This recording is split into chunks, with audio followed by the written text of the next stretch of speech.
September 26, 2023. This is the Arlington County Board of Equalization hearing.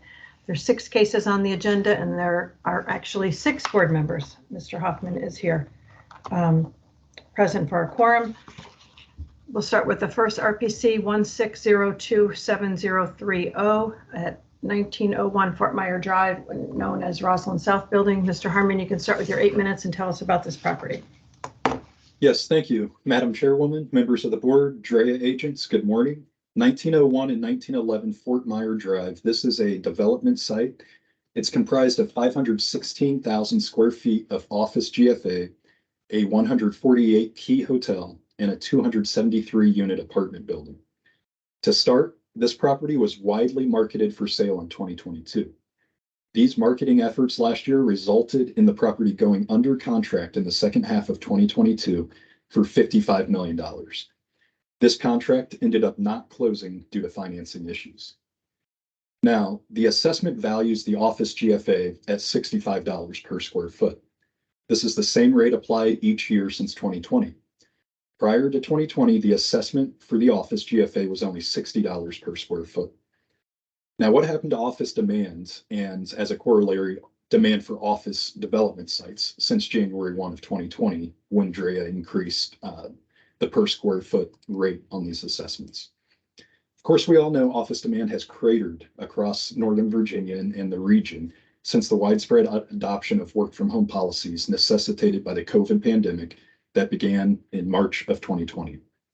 Absorption has been negative in the county for each of the past 3 years. From 2020 through 2022, absorption in the county was negative 2.6 million square feet. This means that 2.6 million more square feet were vacated than were leased over this time period. So clearly office demand is lower as of the date of value than it was on January 1, 2020 or on January 1, 2019, both of which had positive net absorption figures for the preceding year. Along with demand for office space decreasing significantly in the county, demand for office land has decreased significantly. After all, who wants development land if there is no demand for the office that is able to be built? To illustrate the lack of demand for office land, we had provided a land residual analysis on page 81 of the appeal. The chart on the left-hand side of this page shows current market inputs for gross potential rent, stabilized vacancy, operating expenses, and hard costs to construct the building. The resulting value is a negative number, meaning that the current costs of constructing an office building outweigh the potential profit in the current market. Now, the chart on the right-hand side of the page uses DREA's market assumptions by imputing rent at $65 per square foot, vacancy at 5%, operating expenses at $12 per square foot, DREA's guideline cap rate, and market construction costs. The resulting value is $50.61 per square foot of GFA for the office potential. So given the current market as outlined by DREA, the value of potential office buildings is just over $50 per square foot of GFA in the county. We can also look to the support DREA has provided with the appeal to see that the assessment overstates the fair market value of this development site as of the date of value. The first sale DREA provides is 1901 North Moore Street. This property is for apartment land, so it doesn't directly support the assessment on this property's office potential. This sale was also under contract since December of 2020 and is reported to be an off-market transaction. So this sale doesn't really tell us much about the market for office density as of the date of value. The next sale DREA provides is 1101 to 1199 South Fern Street, which is Amazon's Penn Place land in National Landing. JBG sold this to Amazon in May of 2022. The sale price of Penn Place is $60 per square foot of GFA for the parcel, which consists of 3.2 million square feet of office and 100,000 square feet of retail potential. The assessment for this property, again, is at $65 per square foot, even though DREA's own sale in support of this value shows the value should be at most $60 per square foot. Additionally, Amazon was a buyer under necessity to purchase this land. The previously agreed to price for this parcel was 25% lower when initially agreed to, coming in at only $45.45 per square foot. So the apartment sales submitted by Drea as support for the assessment are either for apartment lands or represent a sale price that is lower than the assessment, even though it was a sale to a buyer who needed to purchase the land. In summary, due to the lack of demand for office space as evidenced by 3 years of negative net absorption in the county, along with the high vacancy rate in the county, there is simply not the same demand for office development land as there was prior to 2020. Our land residual analysis proves $50.61 per square foot of office GFA is the appropriate fair market value for the office portion of this parcel as of the date of value. This value is supported by the 2022 contract to purchase the property for $55 million. Thank you. Okay, thank you, sir. Mr. Peralta for the county, please. Good morning, Board. For this case, this is part of Site Plan 419. I did find that the site plan was extended, and it was extended till 2025, I believe, based on emails that going back and forth with the county representative. When looking at this case, if we compare it to the case we had last week, where the PDSP had the site, the land valued at $65 a square foot for office. That's a good comparison. I did include that spreadsheet for this case. When looking at the overall projection for this property, again, we have the office at 516,432 square feet. FAR at $65, hotels 148, rooms and apartments at 273 units at 86,000 per unit. So the total assessment for this property was $64,448,100. The appellant's proposed value of the property is $57,013,300.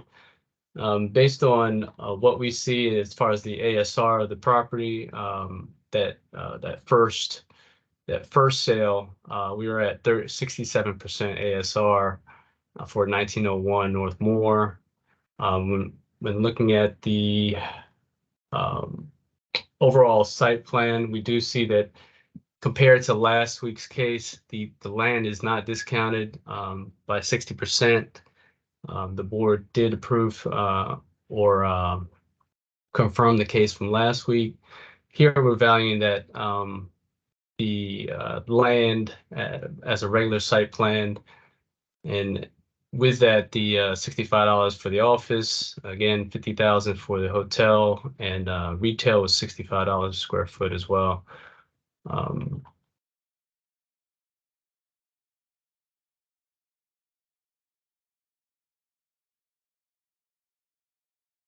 I don't think I have anything else. Teacher, did you have anything to add? I will. Let me just share my screen for a moment. Good morning, board members. Good morning, Mr. Harmon. Please let me know when you see my screen, if you can see it.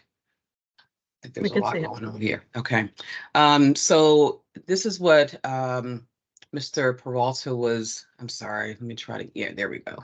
This is the sheet that Mr. Peralta is referencing. These, the values for FAR, value for a hotel, retail, and apartment are all consistent with how we valued every site plan and how we value land within the commercial properties. If you look across the board here, if you look across the line, we're accounting for each of the components that were approved in their original site plan for 19, and thus determining this value at $64,446,080. This just gives you an idea that showing the consistency in how the land is valued across the board, how we look at site plans. The information was verified, and it was a site plan that was continued or extended, and that was confirmed by Mr. Peralta as well. So when you look at the packet, I just want you to pay particular attention to page 4 when making your determination. That's all I have to add. Thank you. Okay, thank you. Let you take that down. I will. 1 second. That's I'm sorry. all right. I'm losing my screen here. There we go. Thank you. Okay, there we go. All right, questions from board members? Mr. Hoffman? Yeah, I couldn't find, what is the total developable square footage for the three parcels? Is it the 516, 432? That's the total, including the apartments and the hotel? That's the total office. Then there's a Office. 148 room hotel and 273 unit apartment building entitled Okay. also. So is there an FAR limit on the total project? Is it a 10 like the other one, or is this 7, 8, something like that? I think it is 7.17, which I saw in there somewhere. That's just the office. So I'm just trying to get the total square footage.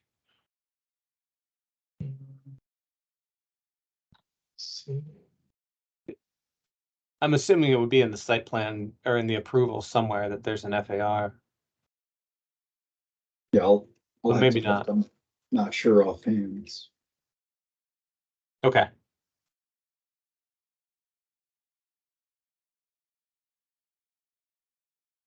If anybody finds it, let me know, but we can keep going. Okay. Yeah. Other questions? Mr. Lawson? Yeah, is this site plan a final site plan?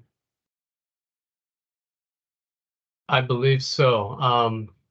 In the email, I did see that, I didn't note it in the first 8 minutes, but the county staff had confirmed that there was a sale on the property, and it was a private sale, but they didn't have any information on it.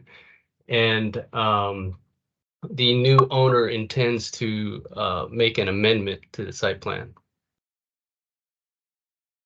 You're using Amazon, the Amazon deal as a comp. But wasn't there all kinds of incentives offered by the county board that this property owner would not also receive? I put those as the only sales for land in the county for office, and that's primarily what I referenced those for. And we realize that there is a huge difference there. It was just a matter of listing land sales. What we really want to rely on this case is the consistency and the equalization with how other site plans are valued. And of course, we all know that must stop short of Okay, assessments in excess of fair you market. can do that in your wrap up, Mr. Harmon. There's no Okay. question addressed to you. Mr. Hoffman? Yeah, was this like the site plan? I'm trying to remember the hotel and the apartments. That was like one building, like combined type of situation, or is it two separate buildings? What was the question again? It seems a little light for the density there, 247 units of apartment, and then 273 plus 148 hotel. Is that intended to be one structure or two separate towers? I can address that if the board would like, as well Yeah. as the total FAR. Yes, please. Total FAR is 813,505. And the structure is, I can't describe it properly in construction terms, but it is, I believe, a 2-story pedestal at the bottom with 2 towers rising out of that single pedestal. Okay. And it looks All right. like one's office and the other is a combined residential hotel. Yeah, so it's like a branded apartments with a hotel flag on it. Yeah. Okay. I got it. Thank you. Perfect. Okay, any other questions? Mr. Matskin? For the appellant, I want to make sure I got this right. Please turn to page 3 of 220. In the middle, the 2023 assessment and versus the 2023 appellant proposed. Do you stand by that little chart? Yes, we're contesting that last RPC is the one with the office GFA on it that we're Yeah, contesting. well, that's exactly what I'm asking. I see O2, it looks like it's all land. I mean, I'm looking at page 1 of 220, and RPC O2 is land, buildings $1,000, you know, I guess because you got to do something. So my question was, what is that? The land's not to be used. That's the $65 a square foot assessed land that that's great. Okay, That's good. good, yes. I'm caught up. So, to the department, the $65, we heard, the supervisors say, well, we want to treat all site plans equally. Namely $65 a square foot. But it wasn't clear based on the appellant's presentation, $65 is too high. So my question to the department, of course, is where does the $65, given that it's exactly the same as the last 2 or 3 years, what is that based on? Are there some other sales that the appellant didn't provide for us? Our land rates are based on actual sales. I mean, and you know that we haven't actually adjusted land rates in quite some time. The $65 is consistent across the board, but it would be based on land sales. I can try to pull those land sales from when the original $65 was determined, but it is based on land sales at that time. We just have not adjusted that rate in the last few years. Ah, good. Okay, great. Great answer. Thanks a lot. That helps a lot. Okay, any other questions? No, Mr. Peralta. Wait, Sorry, one Mr. Hoffman. Yes, so I've got the 813,505 is the total developable square footage, and the agent's number requested is 57,013,300, and if I just divide that out, I'm getting about $70 a foot. That's what you're looking for? So, Greg, some of that FAR is unit count versus FAR. You follow me? In other words, the building is a certain size, but the density isn't measured by square foot FAR, it's measured by unit. Yes. Yes. Okay. Yeah, but all things being equal, let's say this thing gets thrown in as a new site plan amendment, and you know, you had an 11.3 FAR. That's the density that's approved on this site. Okay, we want to remix it, right? Just stay within that total square footage. You can do whatever you want, right? Office market's tanked. We're going to do all residential. Fine, let's go for it. You know, obviously that's a tough sell, but maybe it happens. You're still in at $70 an FAR foot. That is correct. Okay. All right, thank you. Mr. Peralta, if you take a minute to wrap up, sir. Yes, thank you. Again, this property is equalized with the other properties in the county as far as site plan. When comparing last week's site plan 422, the land was valued at $435.72 per square feet. When you break out the total density for that project, this site plan at 419 is valued at $326.13, substantially lower, even though that last week's case was valued at 60% lower than the land value that we originally had.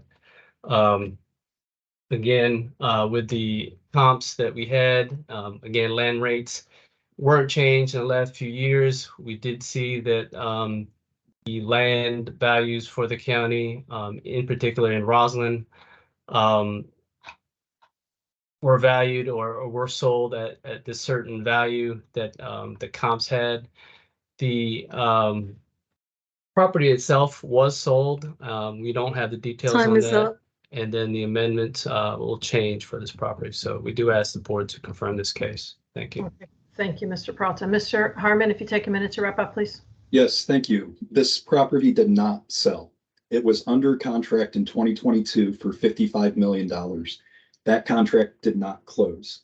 That contracted rate valued the office portion at $46.70 per square foot. We've appealed the office portion at $50.61 per square foot. The sales that the DREA has provided as support show Amazon paid $60 per square foot. They're assessing this at $65. Their own sales don't support the assessment. They keep relying on this case from Roslyn Plaza's PDSP that we heard last week.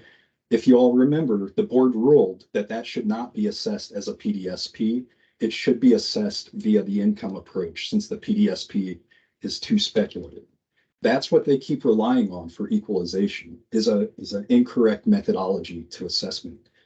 Now, having said that, we know that uniformity must stop short of assessments in excess of fair market value. Time is up. Thank you. Okay, thank you both. All right, it's just among the board members? Where are folks? Mr. Hoffman? I mean, the bottom line, I think the appellant's number is more than fair. I'm looking at it as if you took the assessment, nothing gets built here for 2 years, right? So if you discount it back 2 years, the county's assessment, I'm at 55 million. That was the sale price last year. Just discount 2 years at 8% to present value. And it kind of jives with the market reality. If somebody came in and offered 55 million, it's probably longer than 2 years to get something out of the ground with office there. But they're asking for $70 an FAR foot, which, you know, is pretty reasonable. Okay, Mr. Lawson?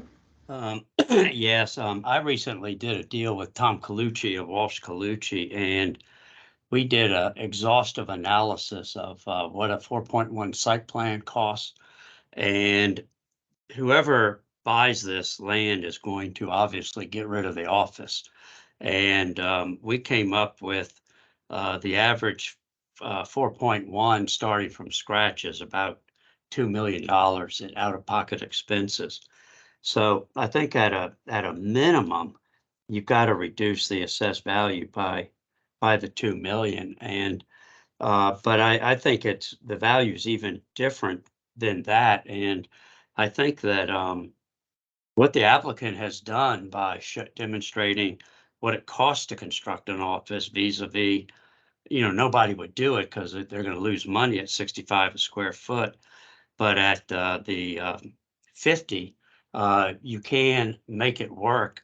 So I guess I'm with Greg. I think the 57 is an appropriate number. All right, other folks?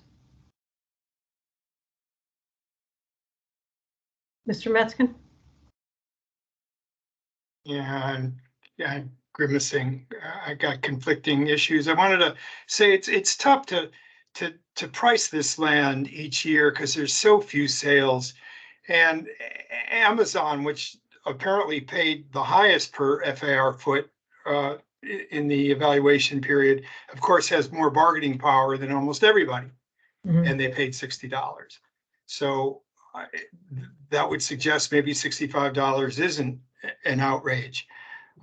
When it gets to be mixed use, then it's all up for grabs because each FAR foot or unit is just worth different than another. I want to allude to Barnes' analysis. I'm sure if Tom Colucci and Barnes say it costs $2 million to amend this thing significantly, that's what it costs. But I would think that any buyer is going to know that, and that's going to be put into the sales offer. And Greg, don't forget, it didn't sell at 55. It was supposed to, but for some other reason it didn't. But because it wasn't a meeting of the minds between buyer and seller, 55 does seem to be a fairly good price because, you know, as opposed to others where they never, other cases that we hear where they just don't get anything, any offer close to the assessed value. So with your discount, I don't know, this is very hard, so few sales. I've got to go with as well with the county's analysis because we can't get a clear and present obvious conclusion that the county is erred in some way. Okay, other folks? Mr. Yates? That's kind of where I came out. I can't see where the county is really error. It could create it as, you know, Kent, you said, an error. I looked at trying to, you know, if they come in and they change it and it comes in as all apartments with a hotel and retail, in trying to figure out what that number looks like. But, you know, that's all speculative. All this is, it's just, I don't see where the county has done something incorrect. Despite the idea that some of these other properties have sold, which are limited. Right, I would agree with you on that. And in addition, the uniformity of assessing on the site plan, that gives me a little angst to go off of that. Mr. Penaranda? Well, I agree. I think what Ken said and Mark also, I think they're on point. You know, we can't really speculate on what may decide to do or what may happen. I know that what the market is right now, but you know, decisions are made every day, every time, and then I don't think we can just count on what somebody could do or what if, you know. So I'm okay with the county's assessment. All right, I believe there's a consensus. Yes, Mr. Lawson? Yeah, I was just going to say that there's no comps because nobody's buying. And I mean, if there is going to be a sale of office raw FAR, it's going to be contingent upon changing it to something else because the office market is just flat dead. And so, you know, there's no comps because no one's buying because it's not worth anything. All right, I'll be quiet. Okay. And my point is, it's worth. You got to discount it for time, right? Maybe it's worth what the county says it's worth, but it's not today. So you know, it's 2+ years out. So you got to discount it and figure the cost of money is 8% right now. So that's how I got 57 million. Okay, Greg, Mr. Yates? isn't that factored in on, just like the cost of amending this, isn't that kind of factored in on every deal? And some of these site plans have been sitting for quite a while. I mean, I mean, if the county's comp is Penn Place, I don't think Amazon was factoring in an 8% cost of money and to shelf that project for 3 years before they break ground on it. So if they had, they would have priced it probably closer to $40 or $50 an FAR, but it's time. That's all. And time's getting more expensive now. When we had 0 interest rates and they were planning that thing down in National Landing, it was a lot different to shelf a project for a couple of years and pay a big number for it. Also, this is not National Landing. Right. Okay. Would somebody like to make a motion? I'll go ahead and move that we confirm the assessment at 64,448,800. 64,448, 100. 100, I'm sorry. Okay, do I have a second? Okay, motion and a second by Mr. Matzkin. All in favor? Aye. Aye. Aye. Opposed? Okay, it's 4-2, and that's without Mr. Hoffman and Mr. Lawson. The county's confirmed at 64,448,100. Okay, moving to the next case is RPC 16039-033 at 1601 North Kent. Mr. Harmon, you can start with your 8 minutes on this property. Yes, thank you. So 1601 North Kent, this is Roslyn Plaza Building C. This property was completely vacant as of the date of value. Now, this property, as well as the next two that we'll hear today, are all part of the Roslyn Plaza redevelopment phase development site plan number 422. We heard a building that is part of this PDSP last week. It was Roslyn Plaza Building E at 1621 North Kent. Last week on that property, it was determined by the board that the PDSP is too speculative to have any value as of the first of the year. And as such, an income approach to value was applied to determine the fair market value of the property as of January 1. Due to the board's ruling last week on Building E, we have submitted a revised appeal figure for the property and the next two cases utilizing an income approach to value. We did meet with the DREA agents yesterday to discuss our intent to present this income approach to value, and we provided the DREA agents with the income approach that we intend to use. Copies of this were also sent to the board secretary. Our understanding is that the government will argue for the parcels to be valued based on the PDSP still, despite last week's ruling. So now I want to share my screen and I'll show you the income approach to value for this property that we presented to the county. This building has been completely vacant for at least the past 3 years. There are multiple reasons this building has been vacant. First, there is no demand for this level of office space in the county. I'm sure we've all heard of the flight to quality that has taken place ever since work from home policies took effect in 2020. The flight to quality means that tenants are seeking smaller spaces, but in nicer buildings, with the thinking being that they don't need as much space with work from home policies, and they can use some of the savings from the smaller footprint to lease nicer units in better buildings in order to incentivize the workforce to work from the office on a hybrid schedule. This property is not a quality property. It was built in 1965 and has not been updated since the early 1970s. There are not amenities at this building, so this building will struggle to lease up. Next, the cost to lease up the space and operate the building would exceed the potential profit of the building. In order to lease up, the owner would need to undertake multi-million-dollar updates to the building's systems and the building's parking garage. Add to this current market concessions for free rent and tenant improvements, and the property cannot make leasing up financially feasible in the current market. Given the challenges this building faces to lease up, we've provided 2 different income approaches. The first is the left-hand column on the screen. This approach values the property at 100% of vacant as of the date of value and uses the DREA vacant office rental rate and vacant retail rental rate applied to 1621 North Kent, which is Roslyn Plaza Building E that we heard last week. Then we have vacancy at the guideline rate of 25%, operating expenses at $8.50 per square foot, which is actually lower than what the DREA applied to Roslyn Plaza Building E last week. Then the cap rate for this property is the guideline rate for a property of this effective age and location. Below the line deductions are taken for the excess vacancy, where we imputed rent loss for 1 year to lease up, tenant improvements at $90 per square foot, and leasing commissions at the guideline rate.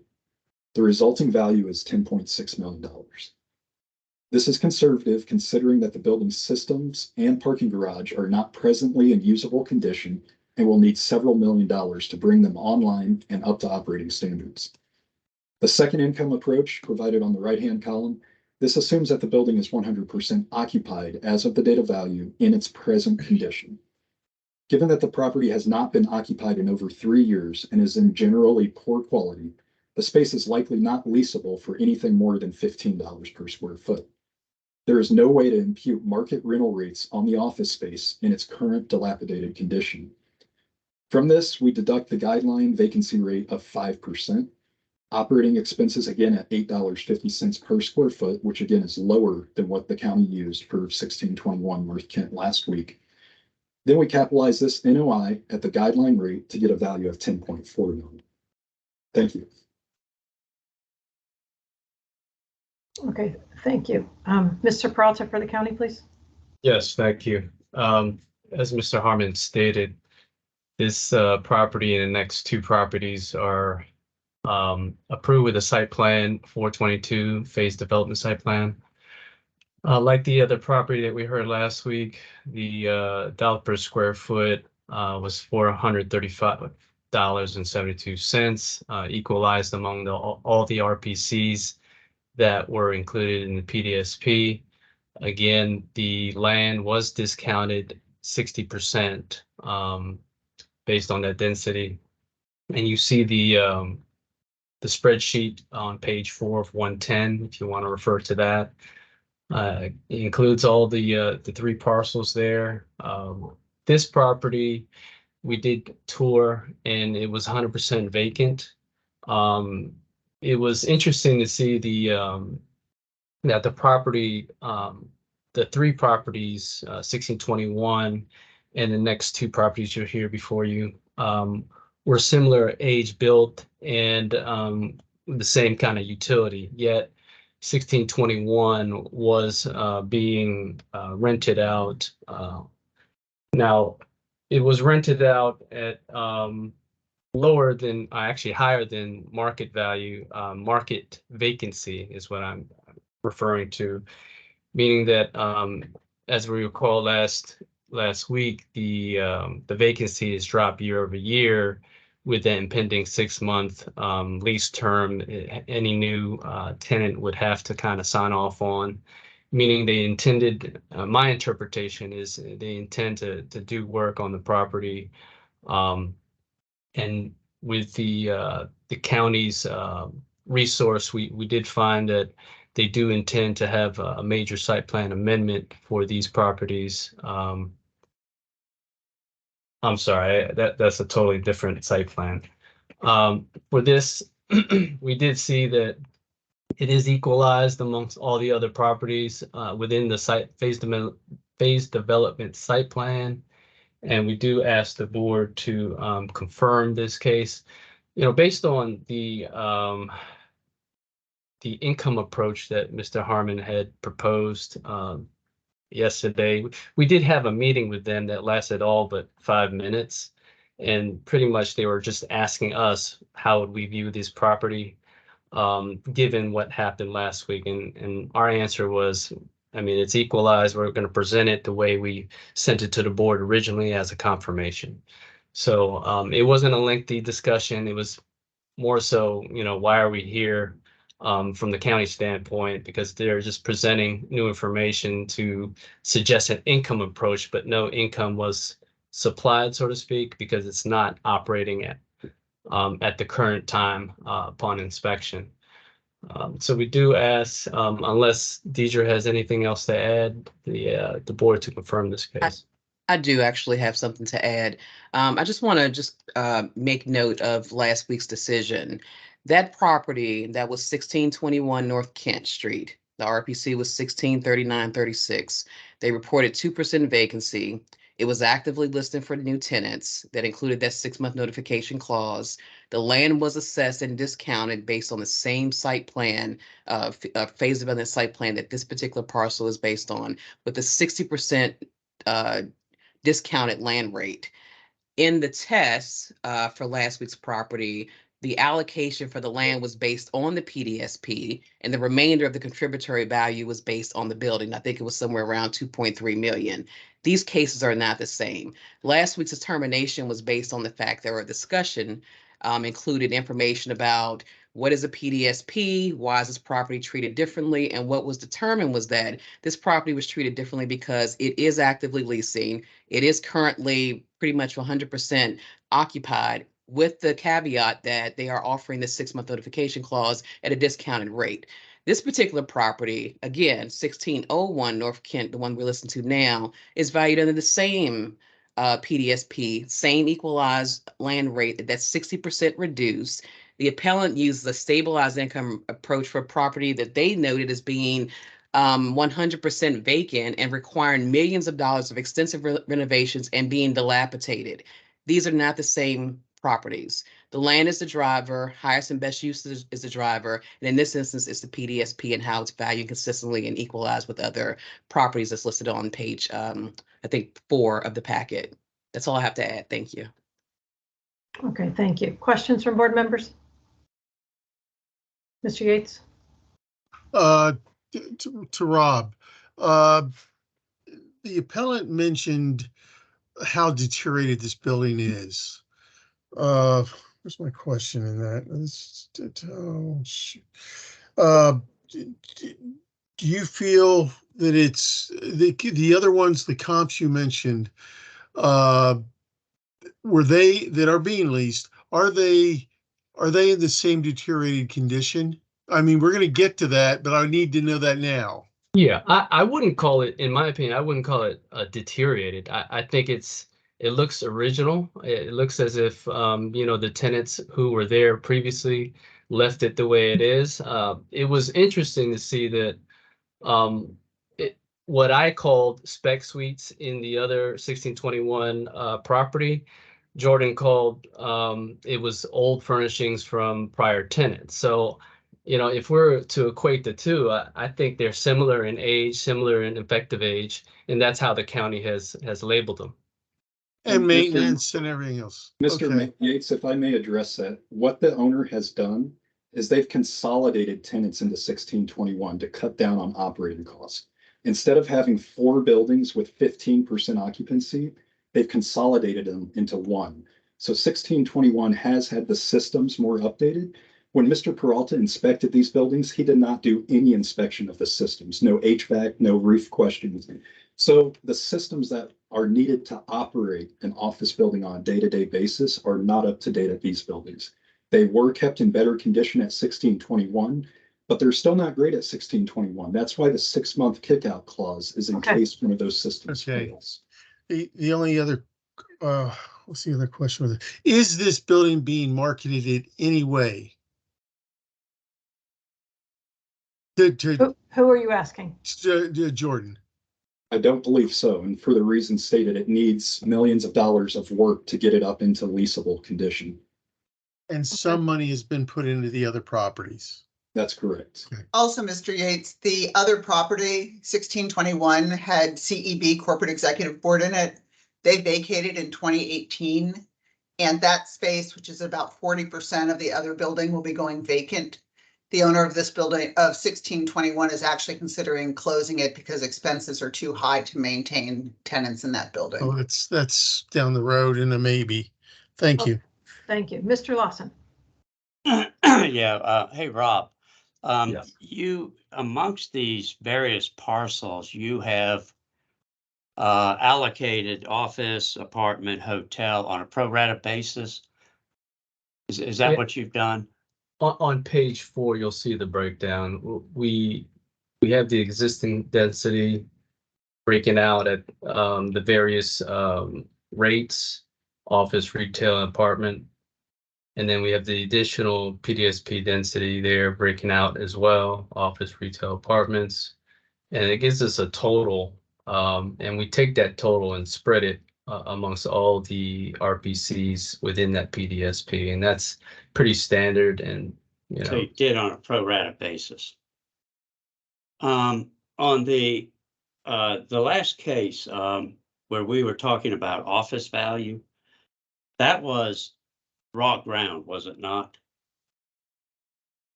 I No don't, improvements on it? I don't think so. Let me see. Are you referring to the land rate that we used, or No, what's physically See. on the parcel for office in the last case? there was a structure that was physically there? I mean, that's why we, I think, had a nominal value to account for it, but essentially, Yes, Yeah. there is. Okay. There's two. Um, Yep. On the phase development site plan, you all have not given any consideration to the fact that that's an overall grant of density with certain terms and conditions, but that unless and until a 4.1 gets approved, there's no value at all, or there's no ability to proceed with any kind of development. You all acknowledge that or factor that in? it is factored in because the property is valued at 60% discount. So we're looking at that at a 40% rate. So it is factored into the fact that there is time associated with this. There is the event of making changes to the actual site plan as it is moved to the to the administrative through the administrative process. So we are acknowledging that with a 60% discount. But you got to come in incorrect. with the final and takes time, et cetera, et cetera. Yeah. Okay, I The didn't initial realize that you had assessment done was that. 100%.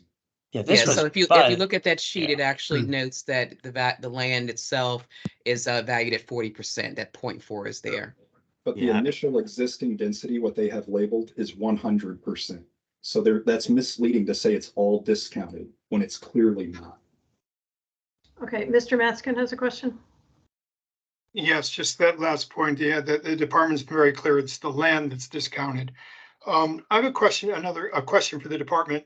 The appellant adopted in their income approach the cap rate for a building, an office building of that effective age, and then added on 108 basis points, I think, for taxes. If you were doing this from scratch, forgetting about phase developments or everything, would you just apply the whatever you had, 7.48% cap, and that would be it? Yes. Okay. Well, see, 'cause here- I don't know if I necessarily agree. I think that there's other factors that are in play, but we would use a cap rate that's consistent with our guidelines. Yeah, well, I for the mean, I'm age of the- following he the was asking appellant's about the cap rate. point of Okay, view here okay. purely. I'm not asking you to follow it. I want to follow it. Okay, great. Thank you. All right, any final questions? Mr. Hoffman. Yeah, for the county, to Jordan's point, I just want to know why the like 744,000 square feet of office that's existing would be valued at 100% for land value on redevelopment. Why wouldn't that also get the discount? I don't follow what he's saying when I'm looking at page Sheet 4. Yeah. So where it says existing density, the first few items on there, you've got 744,512 square feet times 65 is a 48 million. So there's no adjusted value. So you'll see that the total for all the density is 177,886,245. And what we're actually adjusting a value to is 67,582,180 less than what the actual value is. Yeah, but So we're I mean, taking the 110,304,66 and dividing that amongst the remaining RPCs within that PDSP.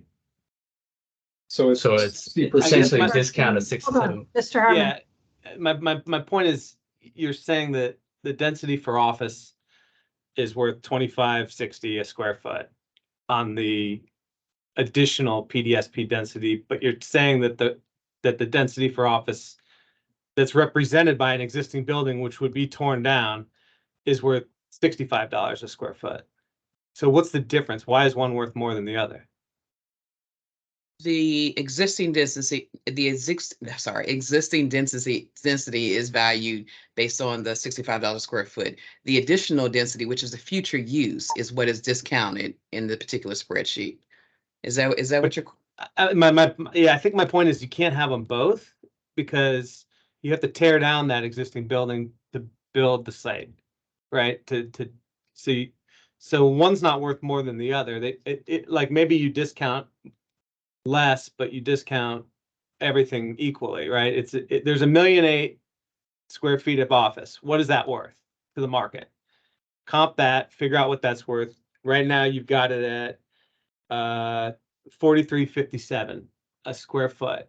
The last case you were up at, $65 a square foot or something along those lines. We're still in Roslyn, so it's kind of all over the place. Maybe this is not as valuable a site. Maybe the views are not as good as the other one. I'm not sure, but it's not like the analysis is not really clean to me. That's all I'm getting at is an office square foot under a site plan, it should be at one rate. It shouldn't have two rates, whether there's a building there or not. So for Laura, if you want to Greg, jump in. Greg, it's actually, the whole site plan approved is 2.5 million. That's right, 2,531,520. It's a 10 FAR. Right, right. And so that's broken up between the existing density and the additional density. Yeah, but the point Greg's making is it's existing, but when the building gets torn down, it's not existing anymore. You still It's have still to go existing. through. That's what approved. That's been approved. In fact, I'm looking at the page at the website where they approved it, voted 5-0 to I approve it. understand, but it doesn't exist. It's got to be built. It's got to be 4.1 has Hence to be the approved. discount for 60%. Not for what's currently approved. That's the It's point 'cause it's Greg's making. existing. It's not existing. The building's going to get torn down. Okay, this is for final, I guess. Okay, yeah, no, I get it. It doesn't make sense to me, but I get what you did. I can see the math. Okay, any final questions? Mr. Matskin. Very quickly for the appellant, you gave on the screen that you shared with us, you gave an NOI for the first of the two columns. What was that NOI, please? And what was the cap rate of 7 point something? Yes, sir. So the NOI on that column was $2,089,690. We used the guideline base cap rate, 7.248, and added the tax rate to that to get Right, to good. overall. Thank you. Okay, thank you. Mr. Peralta, if you take a minute to wrap up, please. Yes, okay. Based on the NOI that they're proposing, the original, I guess the 1621 North Kent, 1639-36 had a NOI of 21,119,300. If these buildings are somewhat similar, in my opinion, and they're discounting this property because it's inferior or whatnot, that's nearly a $20 million difference there. I think that is not an accurate depiction of what the income should be for this property, given that it has to put in some type of improvements on it. It's not worth 20 million in difference, I believe. Again, with this site plan, it is equalized with the other RPCs in the site plan and with other PDSPs or in the county as well. Anything anyone else would like to add before we wrap up? Just noting that the difference between this parcel and the one from last week, this is a dilapidated building according to the agent. This property is not actively leasing. It is valued based on the land and highest and best use. And that some of that existing density is attributed to the properties that are still actually operating as well. Thank you. Okay, thank you. Mr. Harmon, if you take a minute to wrap up, sir. Yes, thank you. So this phase development site plan, it's a 25-year construction process is what it's proposed to take. To undertake phase one of the PDSP would require massive infrastructure improvements. They have to construct new streets, elevated streets in this area. They have to redo existing streets. That will affect all phases. In order to undertake phase one, and the capital outlay that comes with that process, you have to be ready to move on all 5 phases, all 25 years of construction of this property, in order to make that initial outset of capital financially feasible. Now, you have to discount that back. What the county has done is they have not applied any discount to the existing, what they call the existing density. They value that at 100%. They've applied a 60% discount to the future, not existing density, but no discount to the existing. We provided an income approach to be consistent with last week's ruling. That gets to a similar value of what we appealed at. Thank you. Okay, thank you both. Okay, it's just among the board members. Where's everybody on this? Mr. Lawson. Yeah, let me go ahead and start off since I was the one that caused the problem last time. I guess I wasn't clear enough. We had an office building that was pretty much cranking along as a normal office building would. And so based on that, I thought that the future phase development site plan was in fact in the future. And right now we had a income producing asset that was going along as normal. And so I didn't think that the phase development site plan mattered to the one we heard before. I think here where you have an empty building that's obviously going to be raised, there is no way to value except by the phase development site plan. And, it could be that this parcel ends up with all office. It could be it ends up with no office. Who the heck knows, because it's in the future. But the land use rights are in fact out there. They have been established and it'll be allocated amongst the parcels as the various final 4.1s come along. And so we have no choice but to evaluate it via the phase development site plan. Now, Greg had raised the point about you have a discount for phase development future density vis-a-vis existing and current density.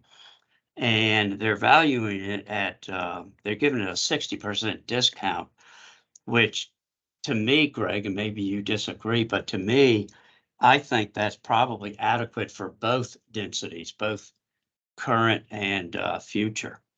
So I just wanted to share these initial thoughts with the rest of the board and see what others think. Okay. Mr. Metzgen? I was thinking about it two ways. One was, well, this is one developable property, clearly, by definition. And how can we treat two buildings differently than the third building, A, B, and C? But then I realized that this isn't an economic unit as it stands today. There are three distinct RPCs, and therefore we can value the buildings differently based on their individual circumstances. So I ended up siding, when I was on the fence, I ended up siding with instead Barnes Analysis. By the way, I did an NOI based on what Mr. Harmon just told me during question and answer, and I came up with a value capping it at the guideline rate at much, much higher than the county is evaluating the building. So I end up where Barnes did. That's the end of it. Okay. Anybody contrary? Mr. Hoffman? I mean, I just did the math. If we were to put the 60% discount on the 744,000 square feet of office and the apartments as well, that we end up with a total land value. Well, it ends up around $28.11 per FAR foot. And if you applied that to each individual parcel, you're going to be a little bit below where the agents come in with the recommendation, like slightly below that. So I'm okay with what the agents got here. They've got about $29.23 in FAR foot. Mr. Lawson? Turn your microphone on, sir. I apologize. The way they did it at Pentagon City, and I imagine they'll do something similar here at the appropriate time, is we were given a formula by which to convert. And maybe it was unique to Pentagon City because it was a huge deal to K-Fritz. But what we did there is we had a formula where you could go back and forth. So if you felt like you had too much office, you could take 1,600 square feet of office and end up with a residential unit. And so I'm thinking, Greg, that something of this nature is going to happen here because you can't predict 15 years from now what people are going to want to build. And so on this one, I think the discount may not be appropriate. And I'll see what others think. Yeah, I agree. Anybody else, Mr. Yates, or? Oh, I'm good with it. I want to make sure my mic's on. I think the adjustment, given what I heard at the end of this, or end of the discussions, and what has to happen across the entire project and parcels, raising streets, etc., before any portion can be done. I'm okay with it. Okay. Mr. Penrona? I'm okay the way it is right now. I mean, it is what it is. It's there, and I think the county did a proper job in the assessment. Yeah. All right, I think there's enough votes then. Mr. Lawson, would you like to make a motion? Sorry, I had to turn my mic back on. I'll go ahead and make a motion that we confirm the assessed value at $16,573,200. Okay, do we have a second? I'll second it. Go ahead. All in favor? Aye. Aye. Opposed? Okay, it's 5-1 without Mr. Hoffman. The county's confirmed at $16,573,200. Thank you. The next RPC is 16. Oh, do we have Ms. Roskin? There we go. RPC 16039-034, also on North Kent Street. Mr. Harmon, you can start with your 8 minutes on this property, sir. Yes, thank you. So this is the Spectrum Theater, which is also part of the Roslyn Plaza PDSP assemblage. This property was built in 1966 and has been vacant for at least the past 5 years. Now, this is the same issue on appeal as the last case, and I kind of want to go into depth a little more about this PDSP. So this is from the county's website. Each of the 5 phases of the PDSP will go through site plan process for public review, feedback, and final approval by the county board. That means it does not have 4.1 approval attached to it at this point as of the date of value. Now, phase one of this property, this is the same website that says it's a 25-year PDSP is the anticipated construction timeline. Phase 1, as currently approved, which is what we're bound to value this by as it existed on January 1st of this year. This is how it existed. Phase 1, 275-foot tall office building with 587,748 square feet of office space, 12,500 square feet of retail, and 515 parking spaces. So the very first phase, office building. What product in the market is least desirable for vacant land right now? Office. So to start this project, you have to build an office building. Along with this phase 1, required to construct a new street, 17th Street North, between North Arlington Ridge Road and North Kent Street. My understanding is this is going to be a street that's elevated 20 feet above grade, not just a normal street at grade. You also must improve and reconfigure existing streets, Wilson Boulevard between North Arlington Ridge Road and North Kent Street, intersection with North Arlington Ridge Road and North Kent Street. So after you build this 600,000 square foot office building and redo all those roads, then you can build phase 2, the 240-foot tall residential building. This will have 300 units, 10,000 square feet of retail, and 275 parking spaces. In order to build phase 2, you must improve and reconfigure existing streets, North Kent Street, North Arlington Ridge Road, and the adjacent Esplanade. You must also complete public park planning process for Roslyn Plaza Park. Then once you complete that, you get to phase 3, where you get to construct a 300-foot office building with another 600,000 square feet of office space, 12,500 square feet of retail space, and 523 parking spaces, which, by the way, we did inspect all of these buildings. This is not a desirable spot for retail as it exists on the first of the year. In order to construct phase 3, you have to construct another new street, 18th Street North. You must improve and reconfigure existing streets, North Kent Street, North Arlington Ridge Road, and the adjacent Esplanade. Then you must construct the new Roslyn Plaza Park. That gets you to phase 4, 390-foot tall residential building with 250 units, a 23-story hotel with 200 rooms, and 10,000 square feet of retail space, along with 333 parking spaces. In order to construct phase 4, you need to improve streets further, North Kent Street and North Arlington Ridge Road.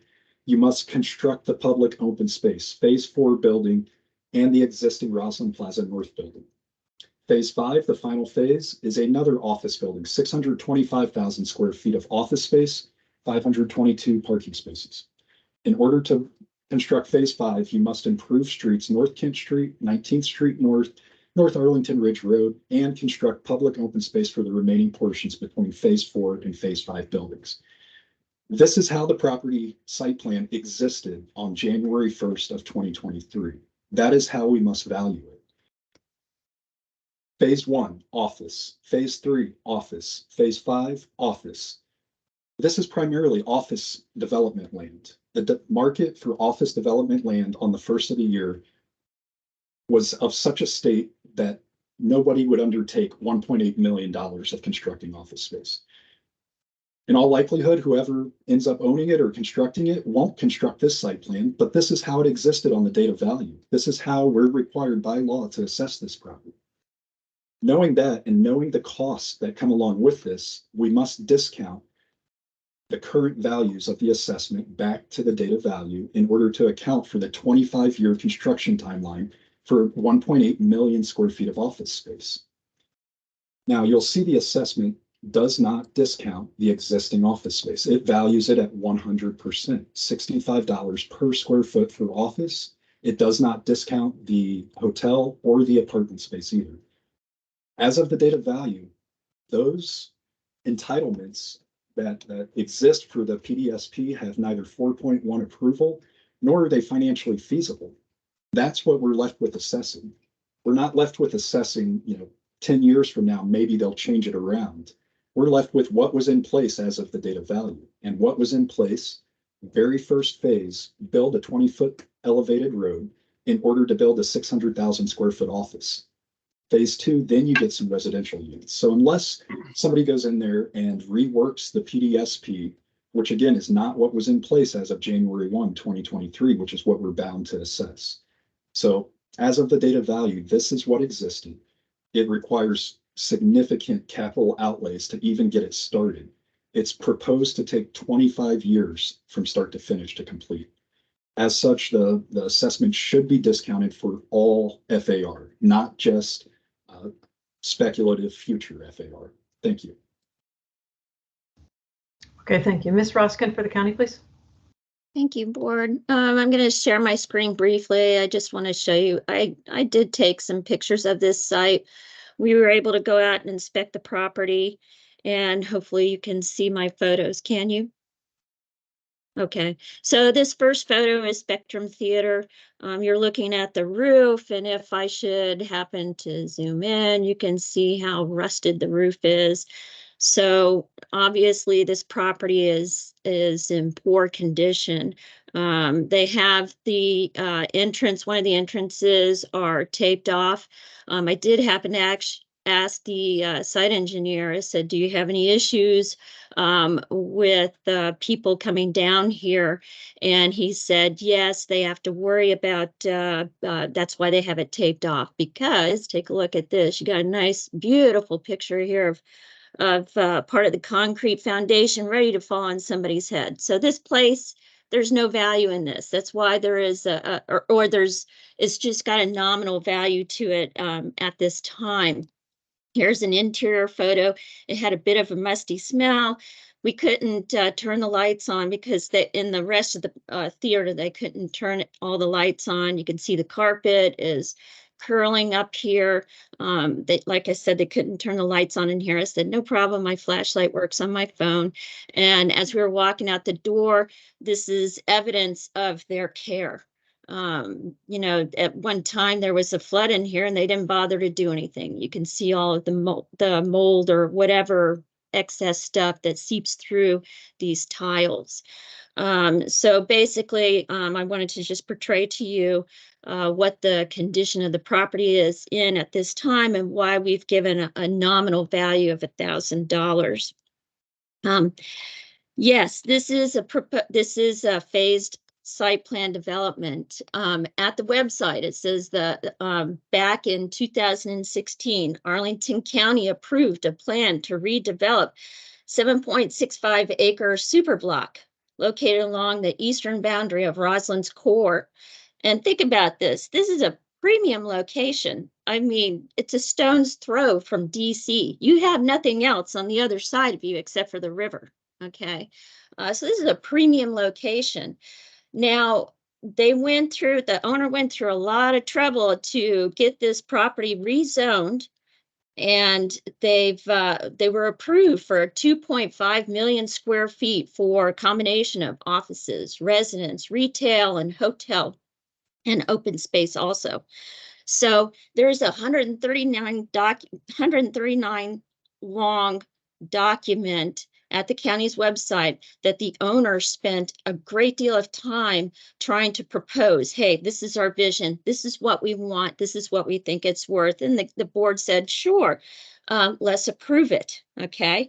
So our allocation or land allocation, which is in my case, it's on page 6. Okay. We've gone through and we've elaborated what is the existing density, the additional proposed density. We've discounted, and I know you've heard it before, but I'm going to say it again. We have discounted these future phases 60%. That's already been taken into consideration when we valued the land for this property. I am going to open the mic up for my supervisor, Deidre, if she would like to provide any other additional information. I don't have much to provide. I think that we've talked about the phase development plan, and if you could just look at the consistency in how this property was valued in comparison to the other two that have been heard before the board today. We do want to acknowledge the contributory value of the improvement that's there. It is in a very bad condition, and there's $1,000 that's listed for the improvement, but the land itself has been discounted and is listed here, and it's consistent with how the other properties that are part of this PDSP is valued. So just want to note that there was no discussion about the income approach because it doesn't even support the land. And if you look at our worksheet, which I won't show on the screen, in the notes column, it actually does say that the county did try to value this property based on what an income approach would be and determined that it also didn't support the land. And so therefore, this was the better approach, and it was also consistent with how the PDSP, the properties, the RPCs that are listed in PDSP were valued. So that's the only thing I have to add, and we are open for questions. Thank you. Okay, thank you. Questions from board members? Mr. Lawson? Yes, when was this phase development site plan originally approved? March 12th, 2016. Okay. That's it. Mr. Matskin? A question for the department. It appears on this actually third go round by the appellant that there's, for this entire site to be developed, there's apparently an extraordinary, meaning way more than average amount of public infrastructure that has to be developed in order to support their privately owned development project. If that, namely all these streets, and they're raised and all kinds of, brand new streets. And I know the site well, and I can visualize everything he said. Does that affect the value under site plan of anything, given the more than usual amount of ancillary costs that they have to expend?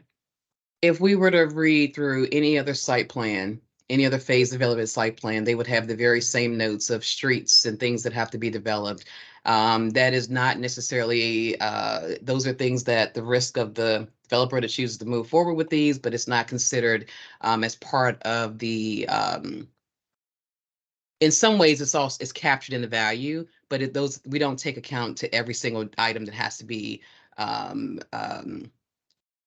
that is required by the county to move forward with the site plan as deductions of value. It's already captured in the total value of the site plan itself.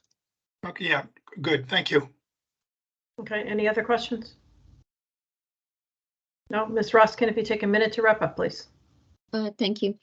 So I want to stress once again that back in March 2016, the owner had presented a redevelopment plan. They wanted to change the zoning for this super block that's 7.65 acres. It was approved based on a 139-page document that goes to great lengths of mapping out their future density. And so we took that into consideration. And once again, it's a future density. They don't have the 4.1 site plan, so we discounted that rate. Basically, this property is land value, and I just ask that you confirm the current assessment. Thank you. Okay, thank you. Mr. Harmon, if you take a minute to wrap up, sir. So I think part of the issue is we're talking about two different markets here. The DREA keeps assessing this as it exists, as the market existed in 2016 when the phase development site plan was approved. The market as it exists on January 1, 2023 is significantly different. Office demand has fallen off a cliff since 2016. We all know that. We've seen that on every office building we've presented. Vacancy is high, absorption is negative.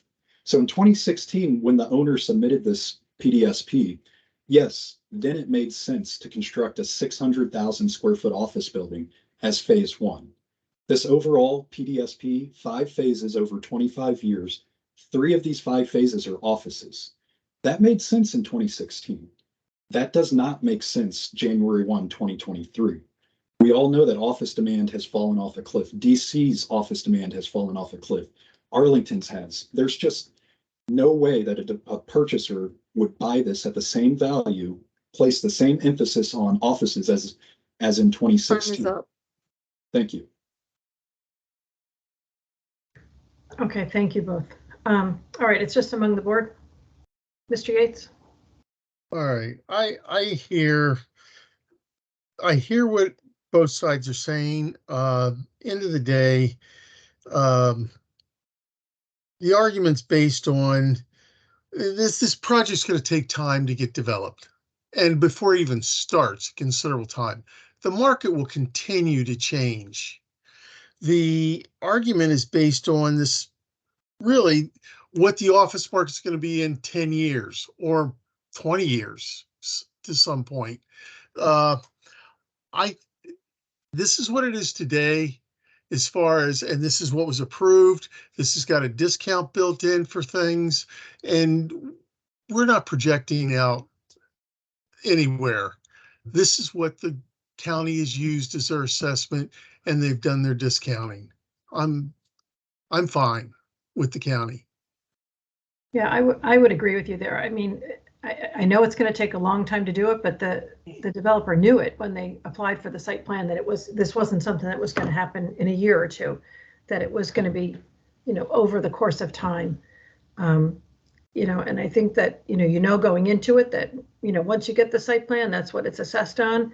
The county doesn't come back in leaner years when all of a sudden office rates are up higher and go, oh, we're going to increase all of them, and charge more. I mean, so I have a problem with now trying to change it midstream.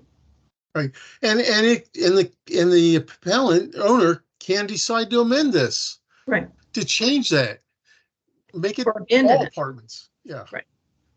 Okay. Anybody else? But Mr. that's all Lawson? future.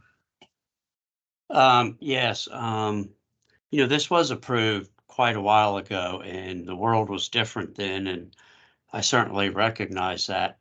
However, I don't think in the past 5 years there's been a single zoning that the County Board of Arlington has turned down. And I've seen case after case after case where unmarketable retail has been converted to residential units or whatever. And I've seen case after case where office has been converted to residential. And I guess I have too much faith and confidence in the integrity of our system that this is obviously uneconomical. I mean, it's just obvious. This cannot be, nobody would go forward with this approval. But I guess I have faith that when the owners finally decide what it is they want to do, they're going to come in and they're going to amend it. And whatever the market exists at that time will be what it gets changed to. And, I hear we have to assess it based on what it is today. But when you talk about speculative, it has to be totally unforeseeable. And the experience we've had with the Arlington board is, I'm not sure it is totally speculative, that appropriate adjustments would be made to let this go forward. So then where do you come down? What's your conclusion? I'm with the county. Thank you, Mr. Matzkin. I was confused myself there. Okay. Anyone else? I'm okay with the county. I mean, we've been looking at this year after year. It hasn't changed much, except, speculation of what could happen in the future. So I'm okay with it. All right, Mr. Matzkin. Just very quickly, I agree with the appellant. We have to look at what was the situation in 1123, and the answer is exactly how it's presented under the current approved site plan. And that's what we should go on. So I come down exactly where everyone else does. All right. Would somebody like to make a motion? I'll motion we confirm the county. Okay. Do we have a second? I'll second that. Okay. Motion is second by Mr. Penaranda. All in favor? Aye. Aye. Opposed? Okay, 5-1 without Mr. Hoffman. The county's confirmed at $4,590,500. Thank you. Okay, I've just gotten a request for a 5-minute break. So it's 10:20. So let's take 5 minutes and everybody be back at 10:25 and we'll complete the remaining 3 cases. Thank you.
It looks like we're just waiting on Greg.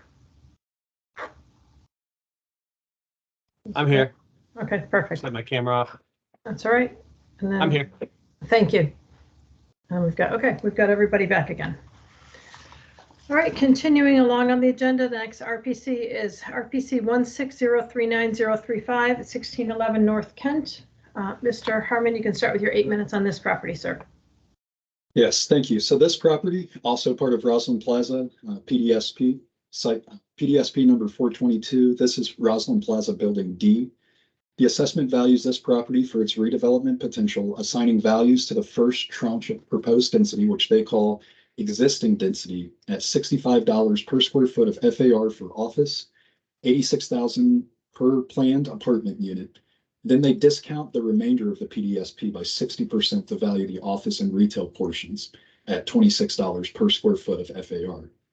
The apartment potential is discounted. The additional apartment potential is discounted by 60% as well to get to $34,400 per unit. And the potential hotel keys are discounted to $20,000 each. This discount is not applied to what they call the existing density. Now, in support of their $65 per square foot of office FAR, the DREA has provided one sale. This sale is 1101-1199 South Fern Street, which is Amazon's Penn Place land in National Landing. This sale, JBG Smith sold this to Amazon in May of 2022. The sale price of this land was $60 per square foot of GFA for the parcel, which the parcel consists of 3.2 million square feet of office and 100,000 square feet of retail potential. The assessment for this property for the office portion, again, is at $65 per square foot, even though DREA's own sales support shows the value at $60 per square foot. Now, looking at this Amazon sale, this was at the top of the market. This was not an example of Amazon having economies of scale or large might and being able to hammer down a small local landowner to get bottom dollar on this land. They purchased this from JBG Smith, one of the largest owners in the county. So they were dealing with a sophisticated seller. As an example, the remainder of this Penn Place parcel, Amazon paid $148,500,000 for the Residence Inn by Marriott Pentagon City. They paid this price, $148,500,000, in September of 2020 at the height of the pandemic, which had decimated hotels.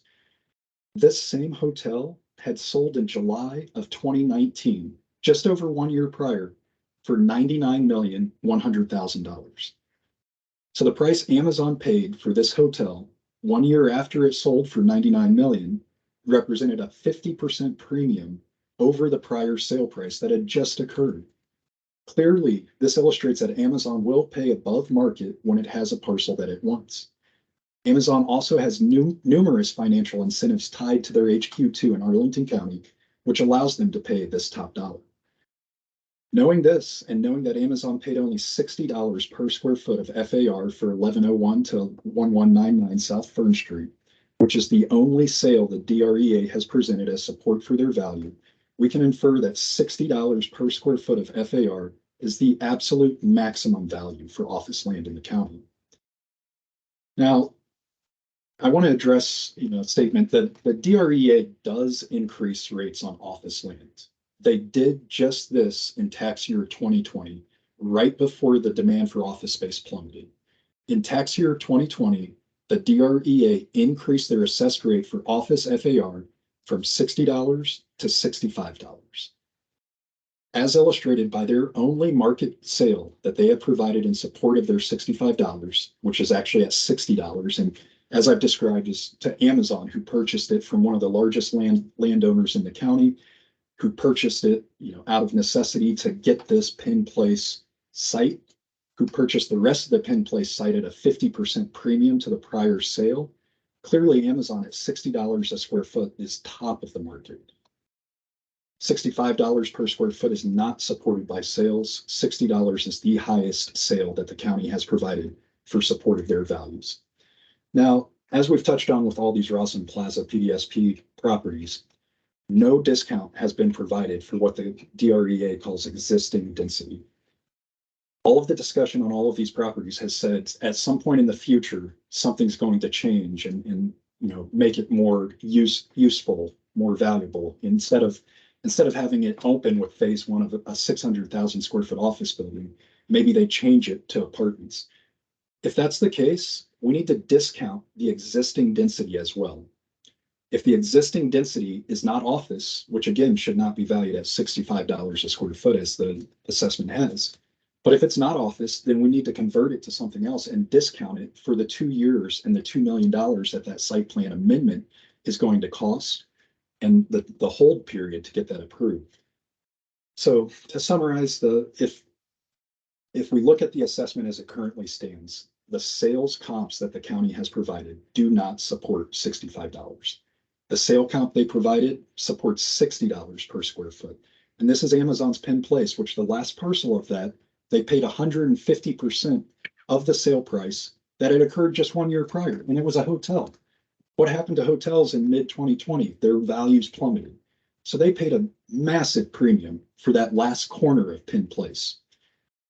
What's to think they didn't pay a premium for the remainder of Penn Place at $60 a square foot? They were dealing with JBG Smith as the seller. JBG Smith is a very sophisticated property owner and manager in this county. They did not pull one over on JBG Smith here. So the sales support $60 a square foot. The existing density as of the date of value must be discounted in order to account for what everyone has agreed is going to be a reworking of the site. Thank you. Okay, thank you. Mr. Peralta for the county, please. Yes, thank you. I think the county has expressed their position about these 3 cases, prior 2 cases. Property, we did value it as we did the other RPCs and the PDSP. Again, the appellant did not present their income approach to value on this case, although they spent time presenting it to us yesterday and sending it for us to review. So I think that was, I guess, a waste of time. I guess they're pivoting away from different points of view that may sway the board. In our position, we've remained constant and consistent with how we approach these PDSPs and site plans. And again, I'd like to reiterate that we are discounting this land rate by 60%. Again, that on page 4 of the packet, you'll see the breakdown. I think the board by now is familiar with that. We do see, as the appellant has mentioned, that there is a flight to quality. If the owners may, at some point build a property and it happens to be an office at that point, there's no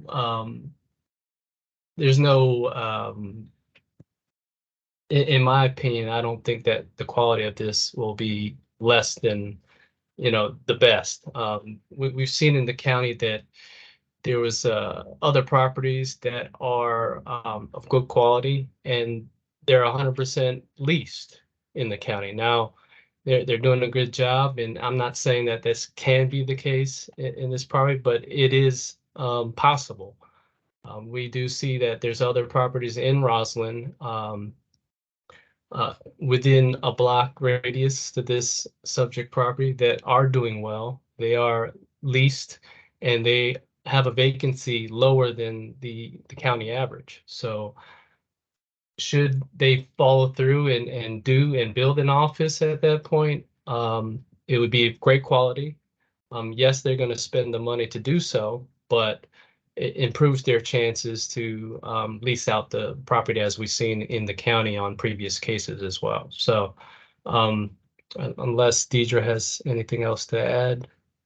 I'll just make it really brief. I was looking at the consistency and how this particular PDSP was valued over time.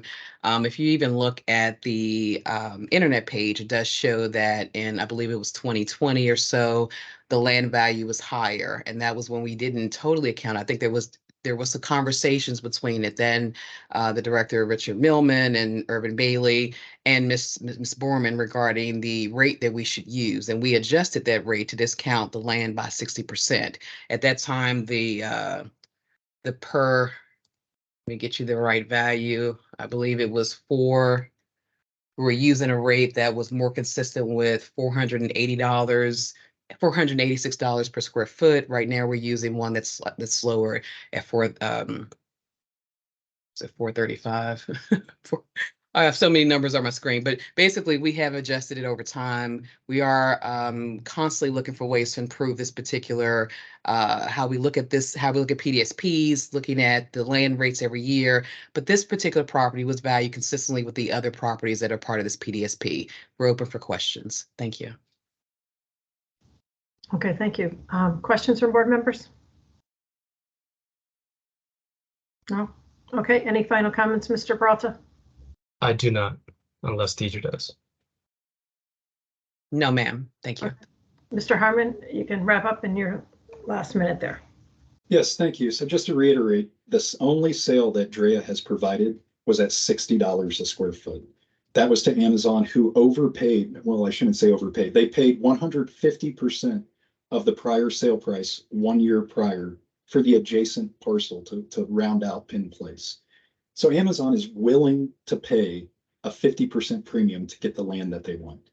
They paid $60 per square foot GFA for that Fern Street sale comp that the county has relied on for their $65 value.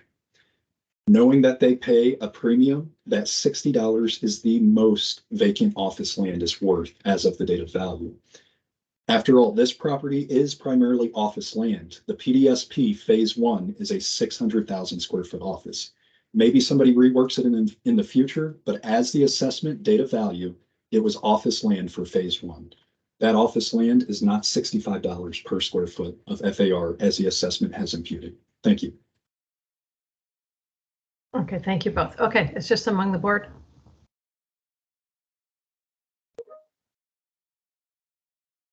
Go ahead, Mr. Lawson. Yeah, I'll just share some tinkering I just did. One of the things I did, I tried to look up the phase development site plan and I couldn't access the county information. It kept saying there was an error. So what I was looking for was this formula for going back and forth with uses. So on the existing office, I divided that by 900, just as an example. And then I valued it at the county price of 86,000, which I think may be high. But anyhow, I did that and I came up with a figure of 71 million, which is obviously higher than the 48. Then I did it at 60,000 a unit raw, which I think is probably more appropriate. I came up with 49,620. So the reason I did that exercise, also did it for the additional future. The difference is even more dramatic with the future. And, you know, the reason I did it is, and I understand, you know, we have an existing phase development site plan. It says what it says, but the phase development site plan is not set in stone. And the whole purpose of it is to create a baseline of density and a baseline of community benefits. And then it gets adjusted as you do your 4.1s. And so I think it is not speculative to believe that all this office is going to get converted to residential. And so again, you know, I'm not trying to beat this dead horse, but I think what the county has done is justifiable, because this is not going to get built, but something better and of equal or more value will get built. Agreed. Okay, other folks? Mr. Yates? Greg, you might have an opinion on this, but the argument of concerning Amazon and the $60 and JBG's decision to sell it for that, or the $60, you know, I get not $60, but I don't know what their thinking was. Therefore, I can't make that decision. They own a lot of other property.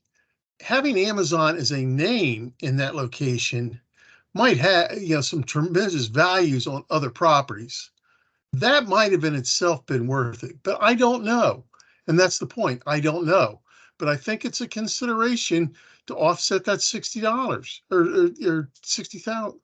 Anyway, that's just a thought. I don't know what their thinking was, but they accepted it, and they may have had reasons for accepting that beyond the site itself. Okay, Mr. Hoffman? Yeah, I mean, to your point, I think it would be tough for me to classify that as an arm's length sale. Given the relationship that was ongoing at the time, I think JBG was master developer, construction manager. They're under construction with the first 2 office buildings at National Landing for Amazon. So, it could affect the sale price one way or the other. I mean, it could result in a lower price. It could result in a higher price because there's terms of the deal that we're unaware of.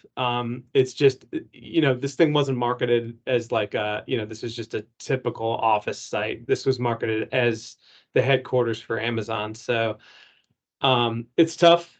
There's not a lot of office land trading. So you really do kind of have to do the analysis of cost to build, value of completed project. And I think when you do that, you end up with a lower number than what the county has. But yeah, I mean, I don't see that Amazon sale as being arm's length. Okay, Mr. Metzgen? Just wanted to say one very for us comment based on the a comment that the department made that there's varying approaches to the arguments from the appellant. I agree as time goes on with these various related properties, and I agree that's absolutely true. And I'm impressed by the appellant's ability to change its focus based on the environment that it sees from the board and from the department. I don't agree with it, but I am impressed that they are nimble enough to try to make an argument that will provide value to their various clients. Okay. Mr. Lawson?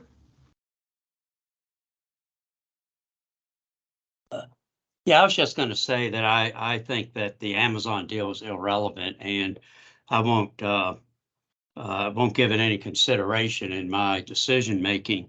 And I'll just read one sentence from an article that was in the Post. The company, talking about Amazon, stands to receive as much as $750 million in cash grants from the state coffers on the condition the corporate hires who are principally located in Arlington and earn an average of $150,000 a year. So that's, I mean, that deal is it's just not a fair market situation. I would add to that they stand to make money based on increases in the transit taxes. People visiting them, staying in hotels, they get a share of increases. They haven't gotten any yet, but that continues to make your point. Mm-hmm. Okay, Mr. Panoranda? No, I agree pretty much with everything Mr. Lawson said. I think, in my opinion, the sale happened in 2022, and this assessment hasn't changed since 2020. So it is being assessed properly, I think, based on the site plan. So I don't think the Amazon sale is really too relevant. I'm okay with it. All right, somebody like to make a motion? I'll go ahead and move that we can. Go ahead, Mr. Yates. No, go. I'll second yours. Okay, I'll go ahead and we confirm the assessment at $20,575,700. Okay, and a second by Mr. Yates. All in favor? Aye. Opposed? Okay, it is again 5-1 without Mr. Hoffman. The county's confirmed at $20,575,700. Thank you. Next case on the agenda is RPC 16039-018. On the agenda, it's listed as 1735 North Lynn Street. Mr. Harmon, you can start with your 8 minutes and tell us about this property, sir. Yes, thank you. So 1735 North Lynn, this is a 290,000 square foot office building. It's located at the corner of Lynn and Wilson in Roslyn. It was built in 1967 and was over 35% vacant on the date of value. Vacancy increased year over year by 7%. To start, it's important to note that what the DREA has presented in column E1 on the test page and labeled 2022 DREA reconstructed actually double counts the income attributable to the space that vacated the property in 2022. To see this, Ardent Management vacated Suite 710 at the end of March 2022. The rent paid by this tenant is reported on row 1 of column E and then copied over to the DREA reconstructed column in E1. The rent for this suite is also imputed on the taxpayer column G1 as vacant office, since it was vacant on the date of value, and this amount again is copied over to the DREA reconstructed column in row 2. So the DREA reconstructed column counts 15 months worth of income for Suite 710. Next, Epsilon Acquisition vacated their space in Suite 760 in November of 2022.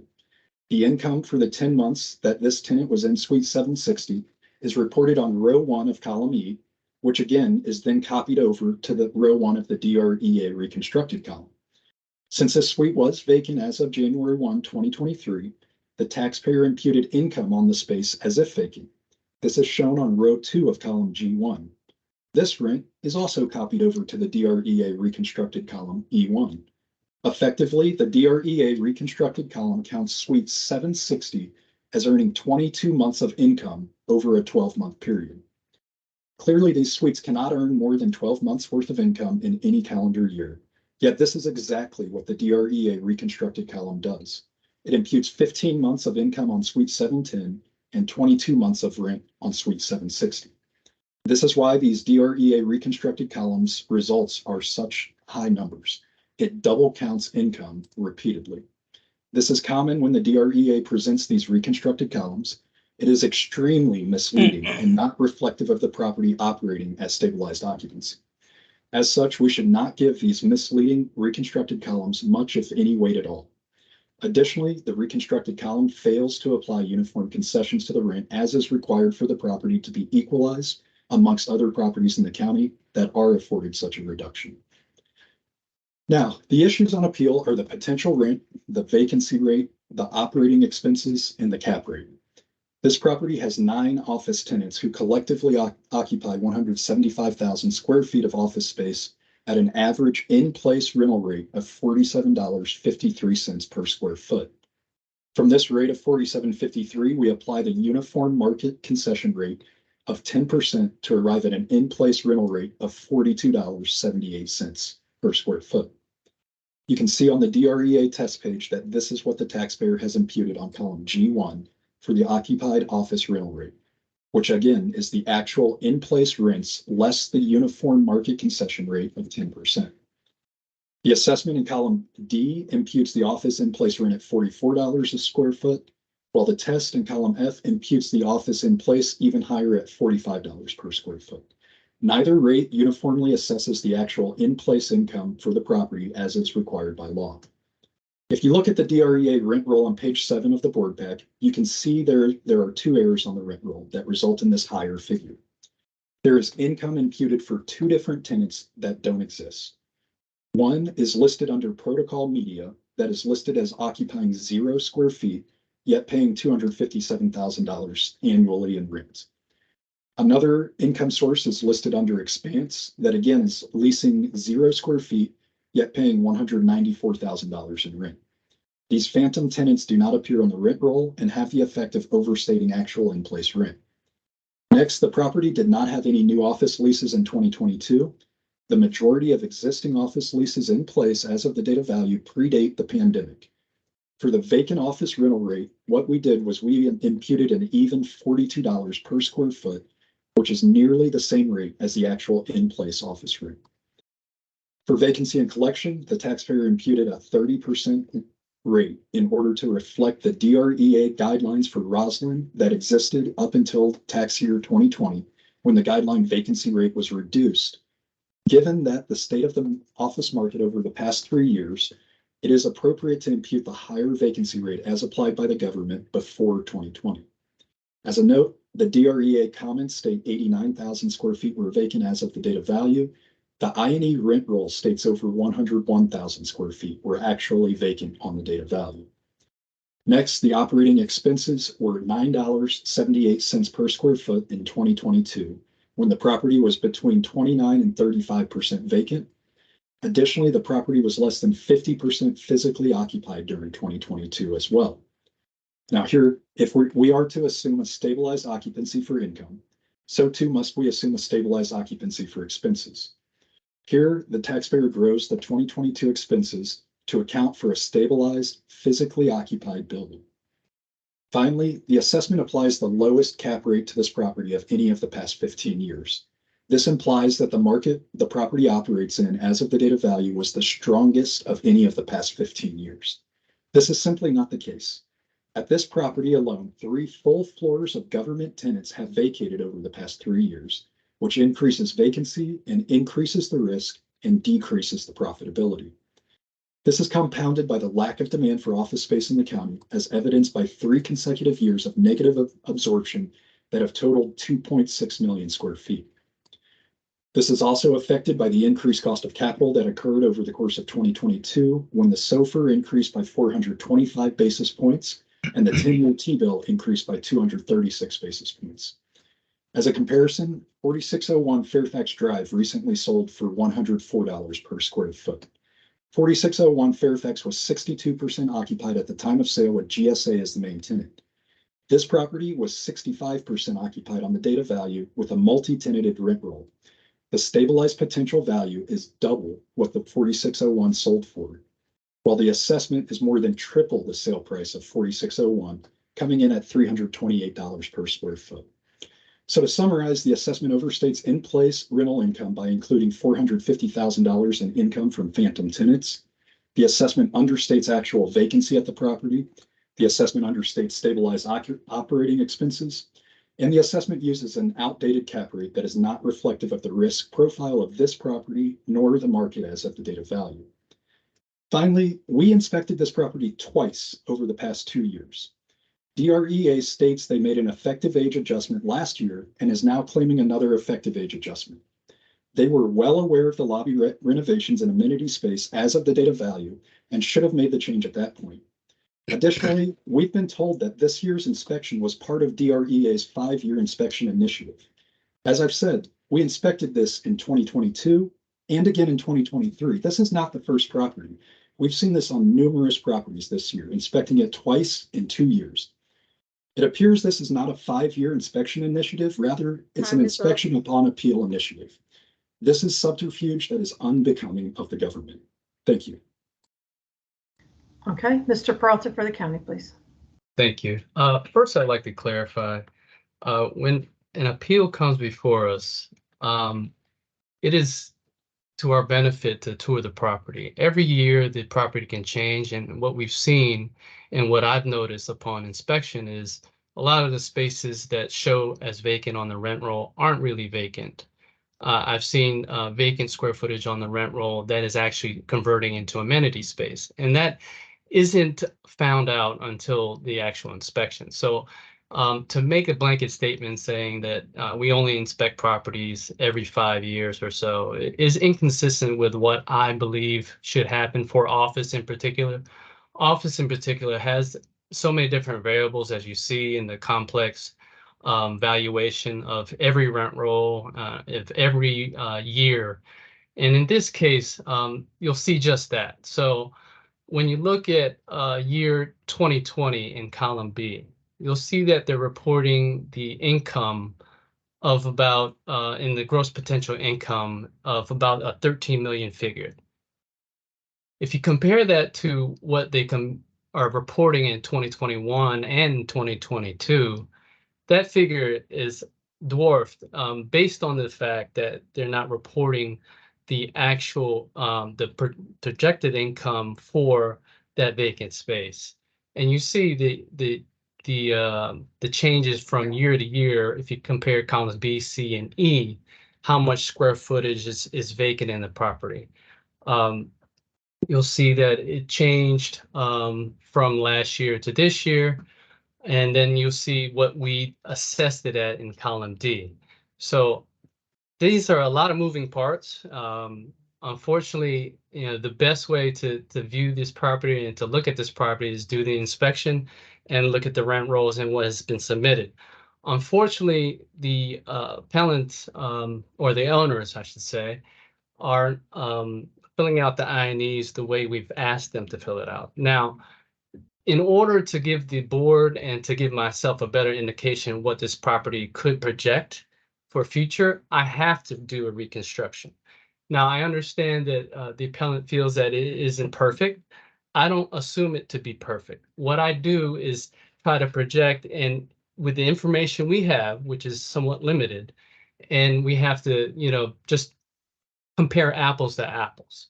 So in doing so, if you compare column C to column D, what we had initially in our original assessment, we had the 2021 operating year. And if you compare only the office portion, line 1, you can see that we're about 850,000 shy of what they actually reported in 2021. Now you compare that to what they report in 2022, and we're still shy 900,000 of what they reported in 2022. So then you go a step further, and then the county tests this. So let's test this new information and see how relevant it is and how it compares to what we have originally and what we see in the rent roll to affect any changes that we see based on the new information. So when you're looking at the test, we do see that we drop our number from the original assessment, not by much, if you compare the two numbers, but then we do make adjustments, and we do see that there's a different square footage that is vacant. So we added that square footage in our calculations. In all actuality, I included the CoStar square footage vacant as of the, not the date of value, but as a reference for the case. When I did this case, I did see that 76,693 square feet is vacant currently on the property as when I did this review. So again, that's another moving part that we have to try to move and keep track of. So then when looking at this as a stagnant 1/1/2023 valuation, we do try to take away what we didn't see or what isn't the current situation of the property, and we try to calculate exactly what was there present as of the date of value. So in doing so, again, when you compare our reconstructed value to the test, column E1 versus F, you'll see that we're still 600,000 less than what we've projected when including that vacant square footage. And then as you go down, we do capture higher expenses, and we're only attributing the expenses to the net leasable areas of square footage. Again, the appellant is capturing expenses on BOMA square feet and storage square feet, which the county doesn't feel that is appropriate. They're equating 5,611 square feet of space and attaching an expense to that. So, you'll see that in pretty much all the cases that they're presenting, that they, attach an expense to space that we're not even capturing any income on. So I think that's inappropriate. But then looking at what we actually did, and during the review of this case, we tend to look at what was done on this property, and we did find that last year we did make the effective age change. And you'll see that in my comment section on comment number 6. So it was changed in 2022 due to the renovations of, the dramatic transformation is what they called it, included ground floor amenities, the lobby and facade, the third floor terrace. And we see that it actually sold for $128,800,000 in 2019. Now, that is that is a time frame that was pre-COVID, but in essence, we did drop that from from that sales price based on the information we had in the original assessment and even in the test. Now, the test again captures that effective age, and we're at the cap rate there. You see that cap rate change from the original assessment to the test. And another layer of information I provided in this case was the actual sign reduction that was done in 2022 that actually pinpoints each figure and shows that the cap rate was captured in that. And then it wasn't captured in the new 2023 assessment. So with that, I do ask the board to confirm the original assessment, and we're open for questions. Thank you. Okay, thank you both. Questions from board members? Mr. Matzkin. I had 3 questions for the department, so I'll start with the one that the department ended off with on the effective rate. I thought I heard you agree with the appellant that you raised the effective age in 2022 and in 2023. Is that correct? No. I only captured exactly what was signed off on in 2022. So I moved the effective age from 1987 to 1991. Okay, and that's why you changed the cap rate, lowered it from the original assessment to the test. Correct. Because you didn't lower it last year based on your view that the effective age had increased. We did, I believe, lowered it, and then they signed off on the signed covenant that shows it was using that cap rate. A lowered cap rate based on a newer effective age last year. Correct. So then I thought I had it, but now I'm confused. So then why is the cap rate lowered from between columns D and F? Column D was capturing 19, let me see, what was the original? 7.13 down to 7.028. About 110 basis points or something. Yeah, I believe the 87 effective age was prior to the 2022 case. But in your original column D, again, it changes from D to F. I'm simply asking why. Yes, so the effective age is 1991, not 1987. Which is what you determined last year. Correct. Oh, so you just applied the wrong effective age originally. Correct. You had made the change last year and didn't pick it up until you did the test. Okay, great. Second question is the appellant alleges that, and I'm rounding, that the vacancy is about 101,000 square feet, but you did your calculations on about 89,000 square feet. Is that right? Do you agree with that? Yes. Well, they're alleging that. I don't really see where that is the case. I do make note of all the new leases on the property, and if there's anything that they feel is more than excess than what I've found in the rent roll, then I would ask you to speak to them about that. Well, again, on 1/1/23, I mean, it's real clear. The rent roll says how many people are there, and therefore, how much vacant space there is. So, but you agree, all your calculations below the line, all that stuff is based on a total of about 89,000 square feet, and they think it should be on 101. All right, maybe we have to hash that out. And then I'll ask the appellant, what do you think the county missed in terms of vacancy? Mr. Matzkin, I'm looking at page 60 of the appeal. This is the 2022 rent roll. It's dated, I'm sorry, it was submitted with the 2022 I&E. It's dated January 1st, 2023. It shows 101,421 square feet of vacant space. What I believe I heard Mr. Peralta testify is that he included new leases from 2023. He provided the vacancy as of today. So that's where the discrepancy is he's not using 1/1/23 data as the board has consistently said we should use. What do you think, Mr. Peralta? So often we hear the appellant bring in cases where there's vacant square footage to be, vacated, and that the owner should, or the public, it's public information that is known. What I did is actually, if you take a look at page 7, is there's a lease. Soul Spice is February 2022.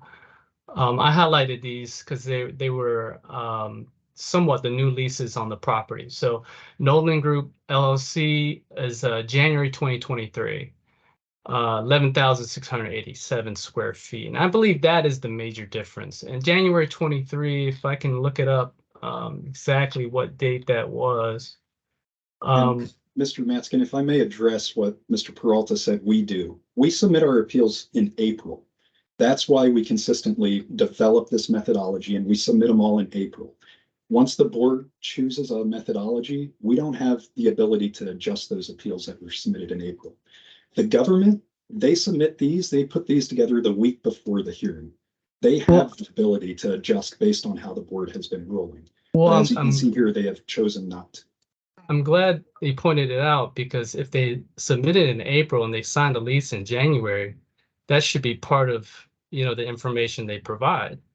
So, but that wasn't provided. And through the research that we do, this is something that we do see that, whether you want to include it or not, we have a big delta compared from the test versus what the original assessment is. I believe it's about 4 million. So if I understand correctly, the department wants to. Okay, I just want to know how much was occupied on the date of value, and nobody seems to agree on that. So I'm going to go on to my last question. The appellant alleged that there was some double counting on at least two different tenants, that some of their income was based on rent, some was based on potential rent. What do you think about that? You're asking the county? Yes. Okay. That's kind of why I went through my first 8 minutes of existing office leases. Again, they're reporting 900,000 more than what we had originally, and in the test, if you compare it to 2021, it's 850,000 less than what they reported in 2021. In 2022, 900,000 less. And you'll see that they're reporting in G1 for their office about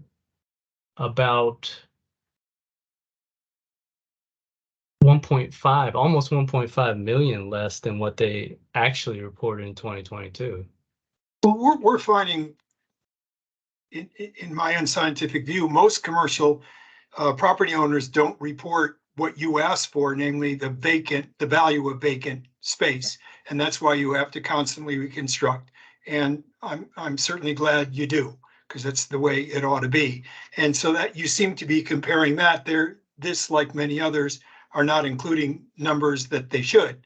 But beyond that, the appellant's saying when you reconstruct, you're adding in, and he said, and maybe you can clarify this, Mr. Harmon, that you're double counting certain amount of rent, 15 months rent in 12 months worth of time and so forth. And I just didn't know how that applies to anything. And again, that's the appellant's allegation. So maybe the appellant needs to pursue it, because I'm not sure, Yes, I don't understand it. Maybe the county doesn't either, for the same reason. So maybe you could do it very, very briefly, Mr. Harmon. Absolutely. So open year 2022, column E. This is what was reported on I&E income statement for 2022 income earned. That number, the $8,980,000, that includes 3 months worth of rent from a tenant who vacated in March. It includes 10 months of rent from a tenant who vacated in November of last year.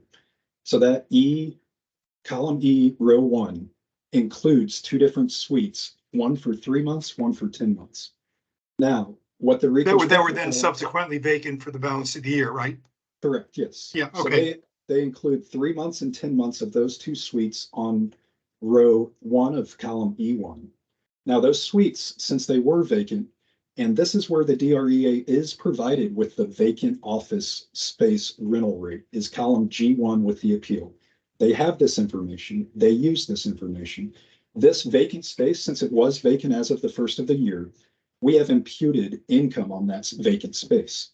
You'll see that number 3,565,000 is copied directly over to column E1. That includes 12 months worth of rent for those 2 vacant suites. So what column E1 has essentially done is imputed 15 months worth of income on one suite and 22 months of income on another suite. No adjustments have made. They just. So what are those 5 months total worth of rent that what you claim are double counted? What is that in dollars? So it is 3 months on one tenant, 10 months on the other. I'll have to calculate that. I don't have that available because, Okay, you're saying there's double counting it, and it is absent any other input, there is double counting. So I want to know how many dollars that is. So when you have a chance, please provide that to us. Okay, and to be fair, I have not gone through the rest of the DREA reconstructed, which if you do want me to address the income portion of it, that's double counted. I would like an opportunity. Well, you flagged those too. I mean, I guess in real time, you got a couple of minutes I'm left. gonna move it along. He can come up with a number. Other questions? Can I address Ken's question about the I&E statements, if I can? Sure. In the past, the owners have provided a gross potential, and they have provided a potential for vacant space. It is within recent years of information that I've seen how the I&Es have transformed into this. We can't pinpoint a vacant square foot for this vacant space.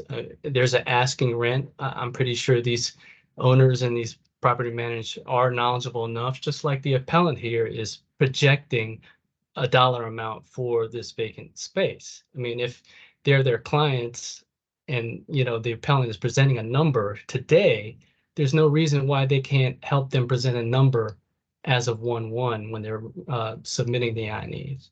So you have the number. Okay, thank you. Other questions? No? Mr. Peralta, if you take a minute to wrap up. Thank you. Again, we wouldn't have to do these reconstructions if we got exactly what we're asking for.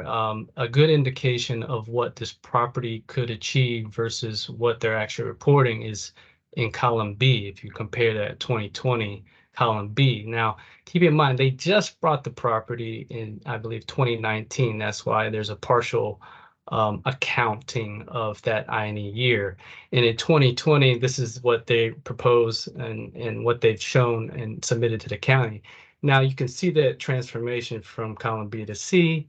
Now that part of that might be some of the vacant square footage, but when you compare what the GPI in that 2020 year and compare it to what the county originally had in 2023 versus 2022, again, COVID, 2020 was a COVID year.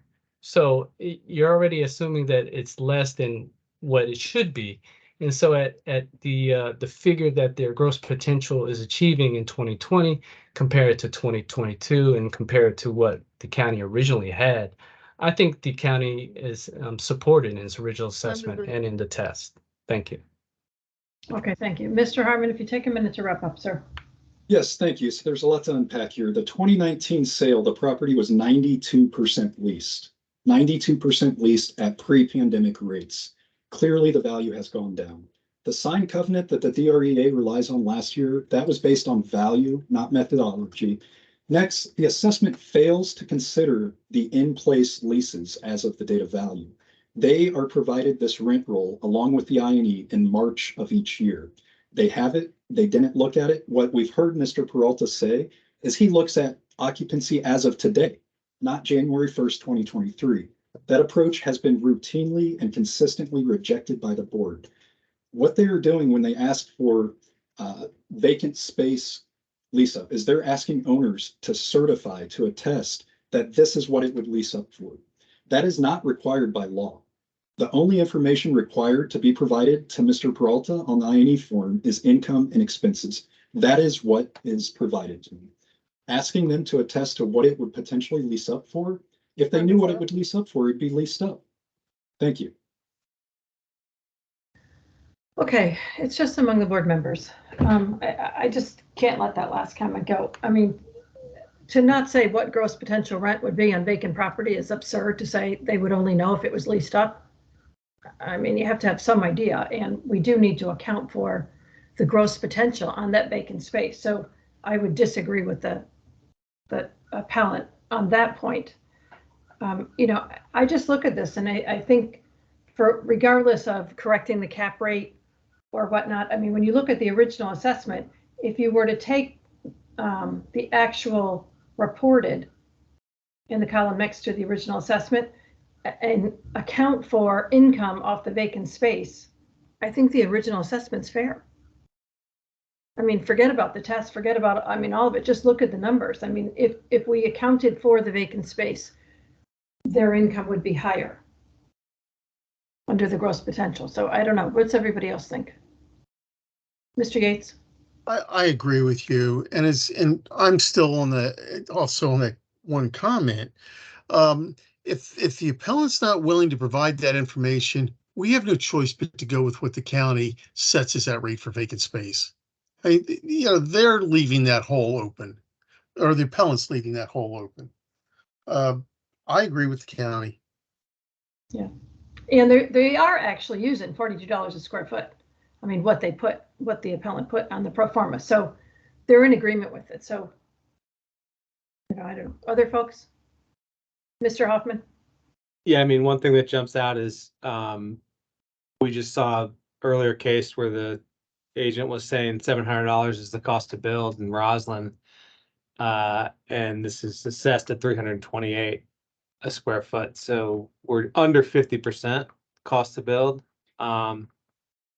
I think it could probably come down a little bit lower just based on the cap rate. But I don't think I have support for that. I mean, I came up with 87.5, 304 a square foot. Okay, Mr. Lawson? Yeah, I think the cap rate is too high, but I don't think the majority is willing to go there.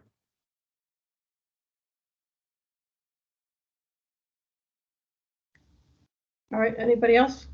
I'm okay with what the county has right now. All right, Mr. Matzkin? Well, I'm stuck on numbers and I didn't get a number.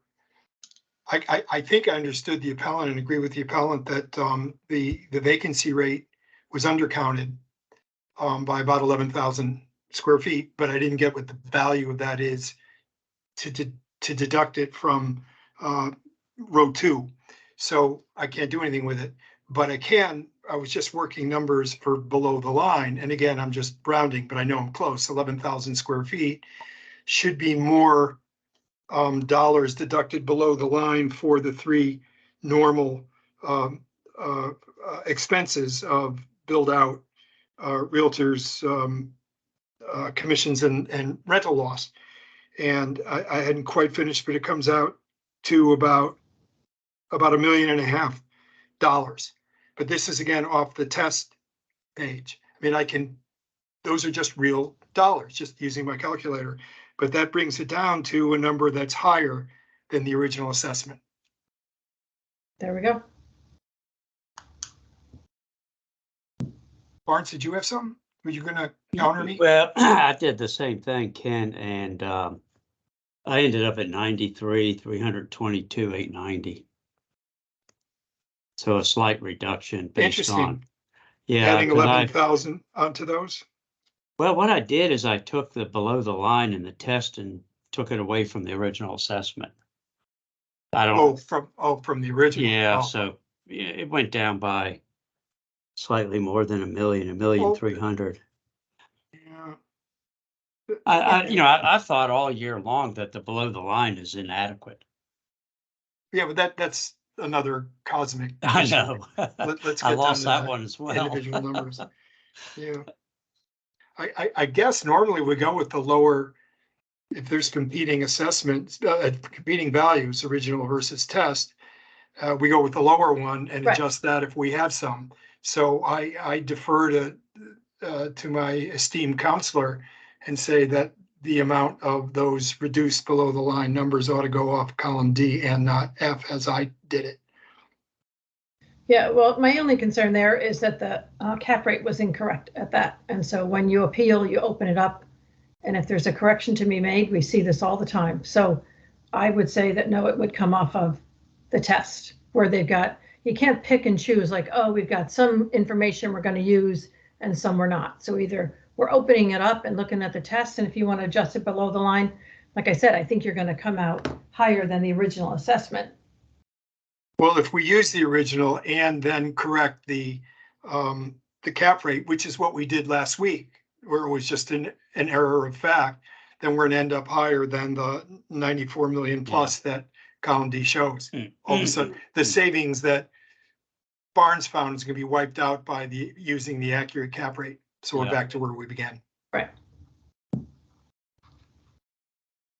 I think. Just trying to be as fair and objective as possible. I think the cap rate ought to go the other direction, but I know the majority doesn't agree. All right. With that being said, that I'm going to move to confirm the county at 94,623,900. Do I have a second? I'll second that. Okay, motion a second by Mr. Penaranda. All in favor? Aye. Aye. Opposed? Okay, it's 4-2 without Mr. Hoffman and Mr. Lawson. The county's confirmed at 94,623,900.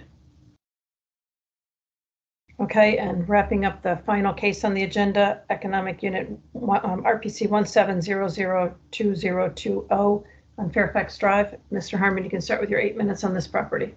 Yes, so this property is 1616 Fort Myer Drive. If you've driven on Highway 50 West coming out of the city, you've probably noticed the address. It's prominently featured just over the Fort Myer Bridge as you're heading again west out of the city. This is a 300,000 square foot office building that was built in 1975. If you're familiar with this building, you know that the main entrance is awkwardly situated on Fairfax Drive, down the hill from Wilson Boulevard. You have to go down the hill and around the corner to reach the main entrance.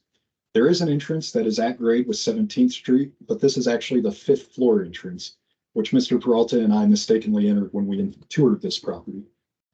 Vacancy over the past 4 years at this property, it was 45% on January 1, 2023, 47% on January 1, 2022, 47% again on January 1, 2021, and 48% on January 1, 2020.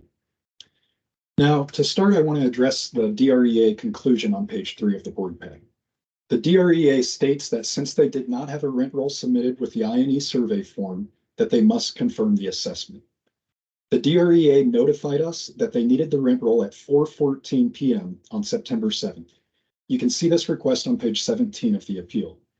What is not included with the board pack is that at 1 p.m. the following day, the DREA sent us the confirmation letter for this appeal. The September 8th confirmation letter is included on page 46 of the board pack. We received that at 1 p.m. the following day. So last week, if you remember, I mentioned that the DREA sends requests and expects a response immediately, or else they confirm the assessment. In this case, they provided us with less than 24 hours to provide a response before confirming the assessment. Now, keep in mind, these INE survey forms are submitted in March each year. That's when they were on notice that they needed the rent roll with it. The appeal was submitted in April of this year. That was another opportunity for them to look and see that they needed the rent roll. Apparently, they needed it within 24 hours of sending us this request. Now, looking at the assessment, we see that the DREA imputes rent at $42.75 for occupied office. This appears to be a 6% reduction from what the DREA lists as the in-place average office space on comment 1 on the test page. Now, keep in mind 6% for market concessions is what the DREA applied in tax year 2022. For tax year 2023, DREA has been applying a market concession adjustment of 10% across office properties. Adjusting the DREA listed in-place office rent of $45.70 per square foot by this 10% uniform rate for market concessions results in an occupied office rental rate of $41.13 per square foot. The actual in-place rental rate after concessions is even lower at only $40.66 per square foot, as shown on taxpayers' stabilized potential in column G1, which I believe the DREA meant to show this as 2023 and not 2022. Next, for the vacant office rental rate, the assessment imputes $35 per square foot. However, a lease for nearly 8,000 square feet was signed in 2022. The details of this lease were provided to the DREA with the appeal. The most recent leases at a property are most indicative of the market for that property. Here, the new lease that was provided to the DREA had a face rent of $31.50 per square foot, which drops to a net effective rental rate of $29.40 per square foot after concessions. As such, $29.40 is the rate that should be applied to the vacant office space. As reference, the DREA imputed vacant office space at this property at $32 last year. So in spite of us providing evidence that the market rate for vacant office space at the property was less than $30 as of the date of value, the assessment went ahead and increased the rental rate by over 9% from the prior year. Next, here again, the pre-2020 DREA vacancy guidelines are more appropriate for this property than the lowered post-COVID guidelines. You can see that we've imputed 30% per the pre-2020 tax year guidelines. Now, as a reference point, as of Q4 2018, which is the last quarter before that 30% was used in 2019, vacancy in Arlington County was 18.3%. This rate decreased to 15.7% as of the fourth quarter of 2019. This is presumptively why the DREA lowered the guideline vacancy rate from 30% to 25% the following year. However, vacancy has only increased since then. As of the date of value, vacancy in the county was over 23%. Since the vacancy rate was higher as of the date of value in tax year 2023 than it was as of the date of value in tax year 2019, when this 30% vacancy rate was last year used, the vacancy rate should be increased to at least 30%. Next, operating expenses have averaged $10.74 per square foot over the past 4 years when the property was an average of 47% vacant. Operating expenses were $10.39 per square foot in 2022 when the property was between 45 and 47% vacant. Here again, if we're to assume a stabilized occupancy for income purposes, so too must we consider stabilized occupancy for operating expenses. What we have done is we have grossed up the 2022 expenses to reflect a stabilized occupancy at the building. As a reference, the 2022 assessment imputed operating expenses at $12 per square foot. So the assessment is essentially stating that operating expenses have decreased year over year. Now, I want to mention something that was brought up in the last case by Mr. Peralta. What we did is exactly what I just said. We grossed up the prior year expenses. He said in the last case that we've imputed OPEX on amenity space. Yes, amenity space, first off, does incur expenses to operate. You have to heat it, you have to cool it. On several of these tours that we've conducted, we've seen people cleaning it. It incurs operating expenses. Secondly, again, what we did was we grossed up 2022 to reflect a stabilized operating property. Finally, the assessment imputes a cap rate that is not reflective of the market as of January 1, 2023. The DREA has imputed the lowest cap rate of any of the past 15 years to the assessment, which completely ignores the increased risk for office properties due to a lack of demand, the increased cost of capital that occurred over the course of 2022, the reduced profitability of the income stream due to lower rents for smaller spaces, and market sales showing decreasing values. This property has been over 44% vacant each of the past 4 years. It was built in 1975. The main entrance is poorly situated for visitors. The cost of capital increased by 425 basis points over the course of 2022. A potential purchaser of this property as of the date of value would not impute the lowest cap rate of any of the past 15 years. Finally, the assessment is at $213 per square foot for a property that is only 56% occupied. As I stated in the prior case, we have a recent sale, 4601 Fairfax, which sold for $104 per square foot when it was 62% occupied. The DREA is all too happy to include 2023 post-date of value info when it boosts the assessment. They ignore all post-date of value info that reduces the assessment, such as this comparable sale. Thank you.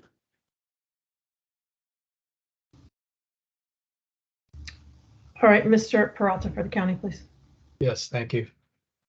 I'd just like to clarify Mr. Harmon's statements that I made prior in the prior cases. I didn't say that they were incorrectly attributing expenses to amenity space. What I said was they're attributing it to BOMA square feet and storage square feet, which I don't think should be an expense should be attached to any of those square footages. With respect to this case, I tried my best to, make a determination on the value. With the absence of the 2022 rent roll, it is difficult. As you see in prior cases, there's so many different variables, to determine if what the actual square footage vacant is, what is the actual rent that's achieved when you weigh out all the leases in place, what are the new leases leasing for. So in effect, we are unable to make a good determination whether or not, the 22 information did produce any changes. What I did try to do is reconstruct it based on what we had in 2021, because I did go through that case in prior years. You'll see exactly in column G what the appellant was proposing in that year. That should be 2021 pro forma. So in the absence of really the essence of all valuation is that rent roll in office, we're unable to determine what that value could be. And then we asked for this rent roll in, I believe on the 7th, September 7th. And if my math is correct, that's 19 days that we had from that date to this date, and still nothing was produced. To me, I mean, if they're being forthcoming and this is the information we need to make a good determination on the value of this property, then why not provide it? So that, I mean, they even asked if there was a test on this property, and we said no, because we don't have the rent roll. If you have it, please provide it. And that was to their, I believe, their secretary, Miss Monroe. I'm sorry, that was Marilyn. I don't recall her last name, but to sum it up, we don't have the rent roll. We did try to project exactly what this property would achieve had the rent roll been submitted, and they did provide the EINE, but they didn't provide the vacant square foot income as we've seen in prior cases. We did use exactly what the agent is projecting for their income. We did drop from what they reported in 2022, the income of the leases in place, about $300,000. We did insert our 25% vacancy adjustment like we would normally do, and then we still come up with a greater GPI than what we have originally in our test. So, if you want to compare even further what they reported in 2021 versus what we had in the original assessment in column D, we're, at least, I want to say almost $1 million in a difference there as far as income is concerned. So I do ask the board to confirm this case with the limited information that we all have. Thank you. And I just want to just chime in. I just want to make a couple statements. It is standard for commercial property appellants to include a rent roll in any appeal. This was not done in this case. This is necessary to review the property. I will note that was a quick turnaround time for the letter. I'm noting that, but I also want to note that Drea did meet with Ms. Borman and Mr. Harmon to review new information just yesterday for cases that were being heard today. Now, we've still yet to receive this information. And again, Rob pointed out that was 19 days ago since we received that email. Now, last week, we had a case where an email went unanswered, and they said they received the information, but we still never received the information. So I just want to note it that the department has been very flexible and available to requested information, as well as any concerns from the agents. Thank you. We're open for questions. Okay. Questions, board members? Mr. Lawson. Yeah, this is for the county. An owner is not required by law to submit a rent roll, are they? We do ask for it in the INE. No. Are they required by law to submit a rent roll? Required by law? No. Okay. Mr. Hoffman. Yeah, I've always wondered, I'm kind of curious if there's a connection between the building next door, because it looks like the podium is a garage and the two towers come up. I'm just curious, maybe the agent first and then the county, if you guys could clarify, are these two separate distinct buildings that have their own parking that can stand alone, or is there some sort of connection between the two? To that, Mr. Hoffman, I'm not certain. Either is the county. Okay. Okay. Any other questions? Mr. Peralta, if you take a minute to wrap up, please. Yes, in the absence of information that the county asked for, which is provided in every other case that we see before us, this wasn't provided in this case, and the county did their best to test the information that we did have in a reconstruction.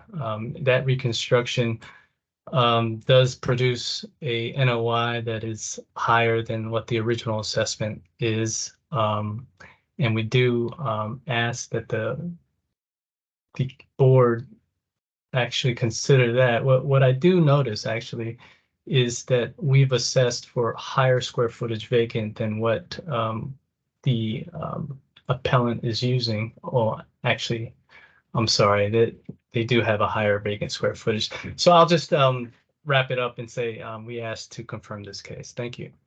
Okay, thank you. Mr. Harmon, if you take a minute to wrap up, sir.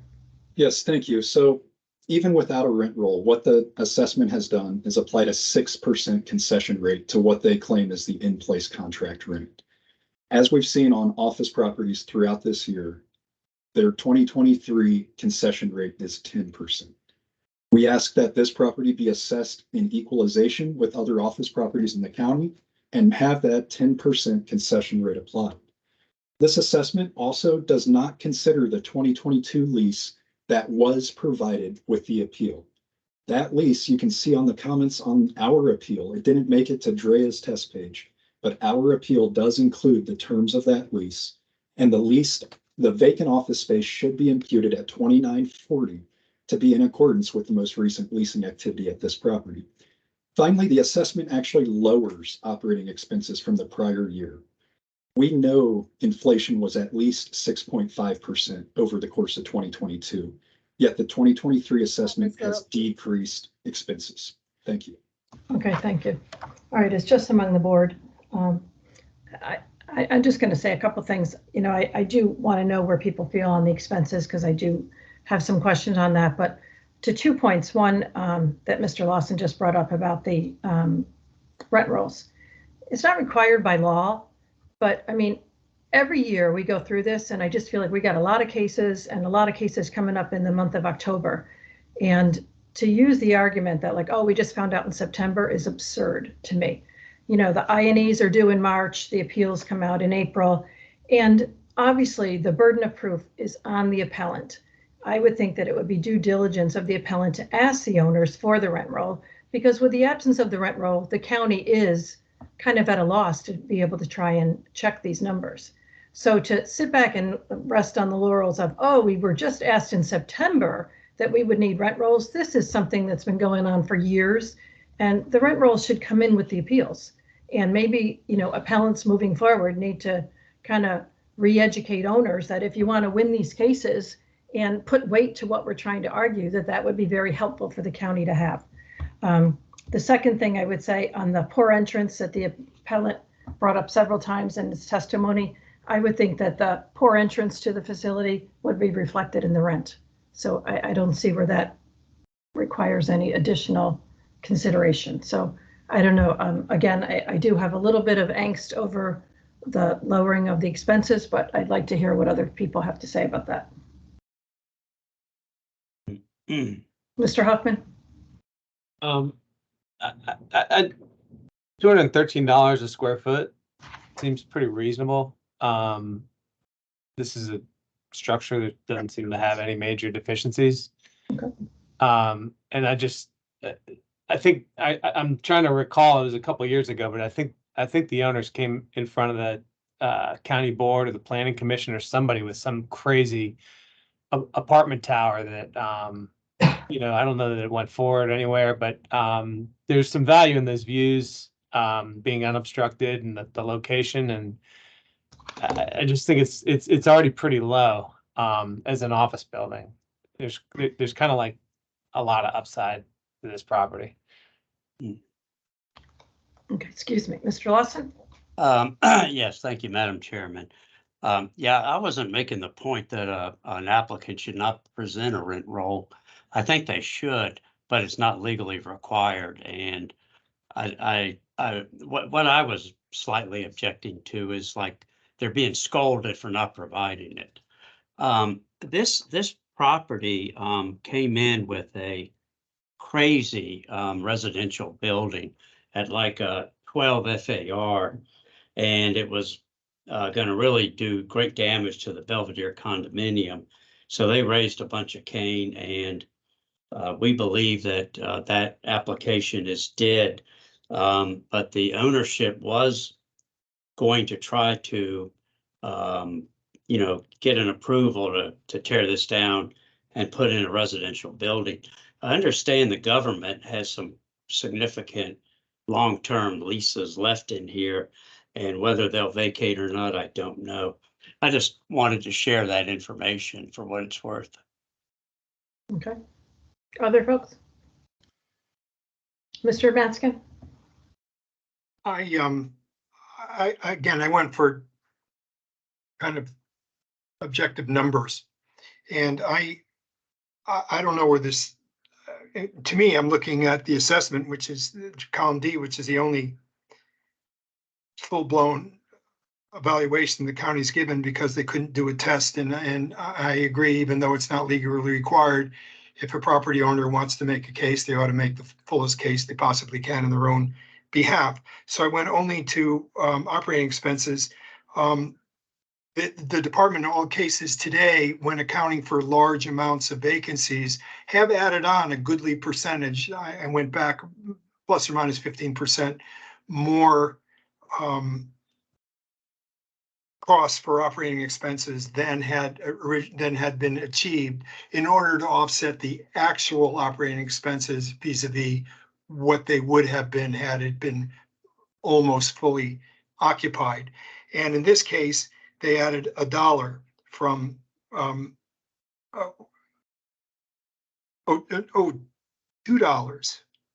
from 10. From 10 to 12. Now all of a sudden it's 20%. I did a lot of math for no reason. I agree with that plussing up from what was achieved based on actual costs see if I got it right. Yeah, in column E at $10 to $12. So I just wasted a lot of calculator time. I agree with they did, plussed it up appropriately 20% to accommodate for a very large amount of vacancy. Sorry, thank you. Okay, Mr. Panorama, you had your hand up. Well, no, pretty much I agree with what you've said. This is not something new. We've been looking at this for more than 15 years. It's with every case.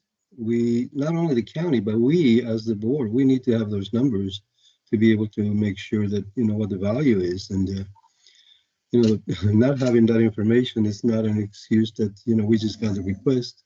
And for the appellant to provide only limited documentation to, like the current leases, to justify a reduction is not enough for me.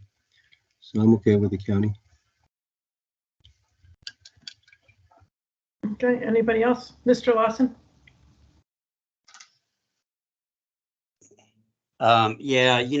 Again, how much of the vacancy was self-generated vis-a-vis the market, I don't know, but apparently the ownership did want to, raise this and devote it to a different use. But again, and I know I'm beating this dead horse, I think the cap rate is just not appropriate. But given that the board's not going to go there, I'm okay with the details. All right. Okay, then I will move to confirm the county at 63,901,100. A second. I'll second it. Okay, motion is second by Mr. Penaranda. All in favor? Aye. Aye. Opposed? Okay, it's unanimous. The assessment's confirmed at 63,901,100. Thank you all. Thank you. That Thank you all. completes the agenda. Any other business? Okay, just hopefully if all goes well, we will be swearing in tomorrow morning at 9 a.m. our newest member, who should be appointed this afternoon, Johnny Mendez, who's online, so you'll all meet him tomorrow. And then he will start officially next Tuesday.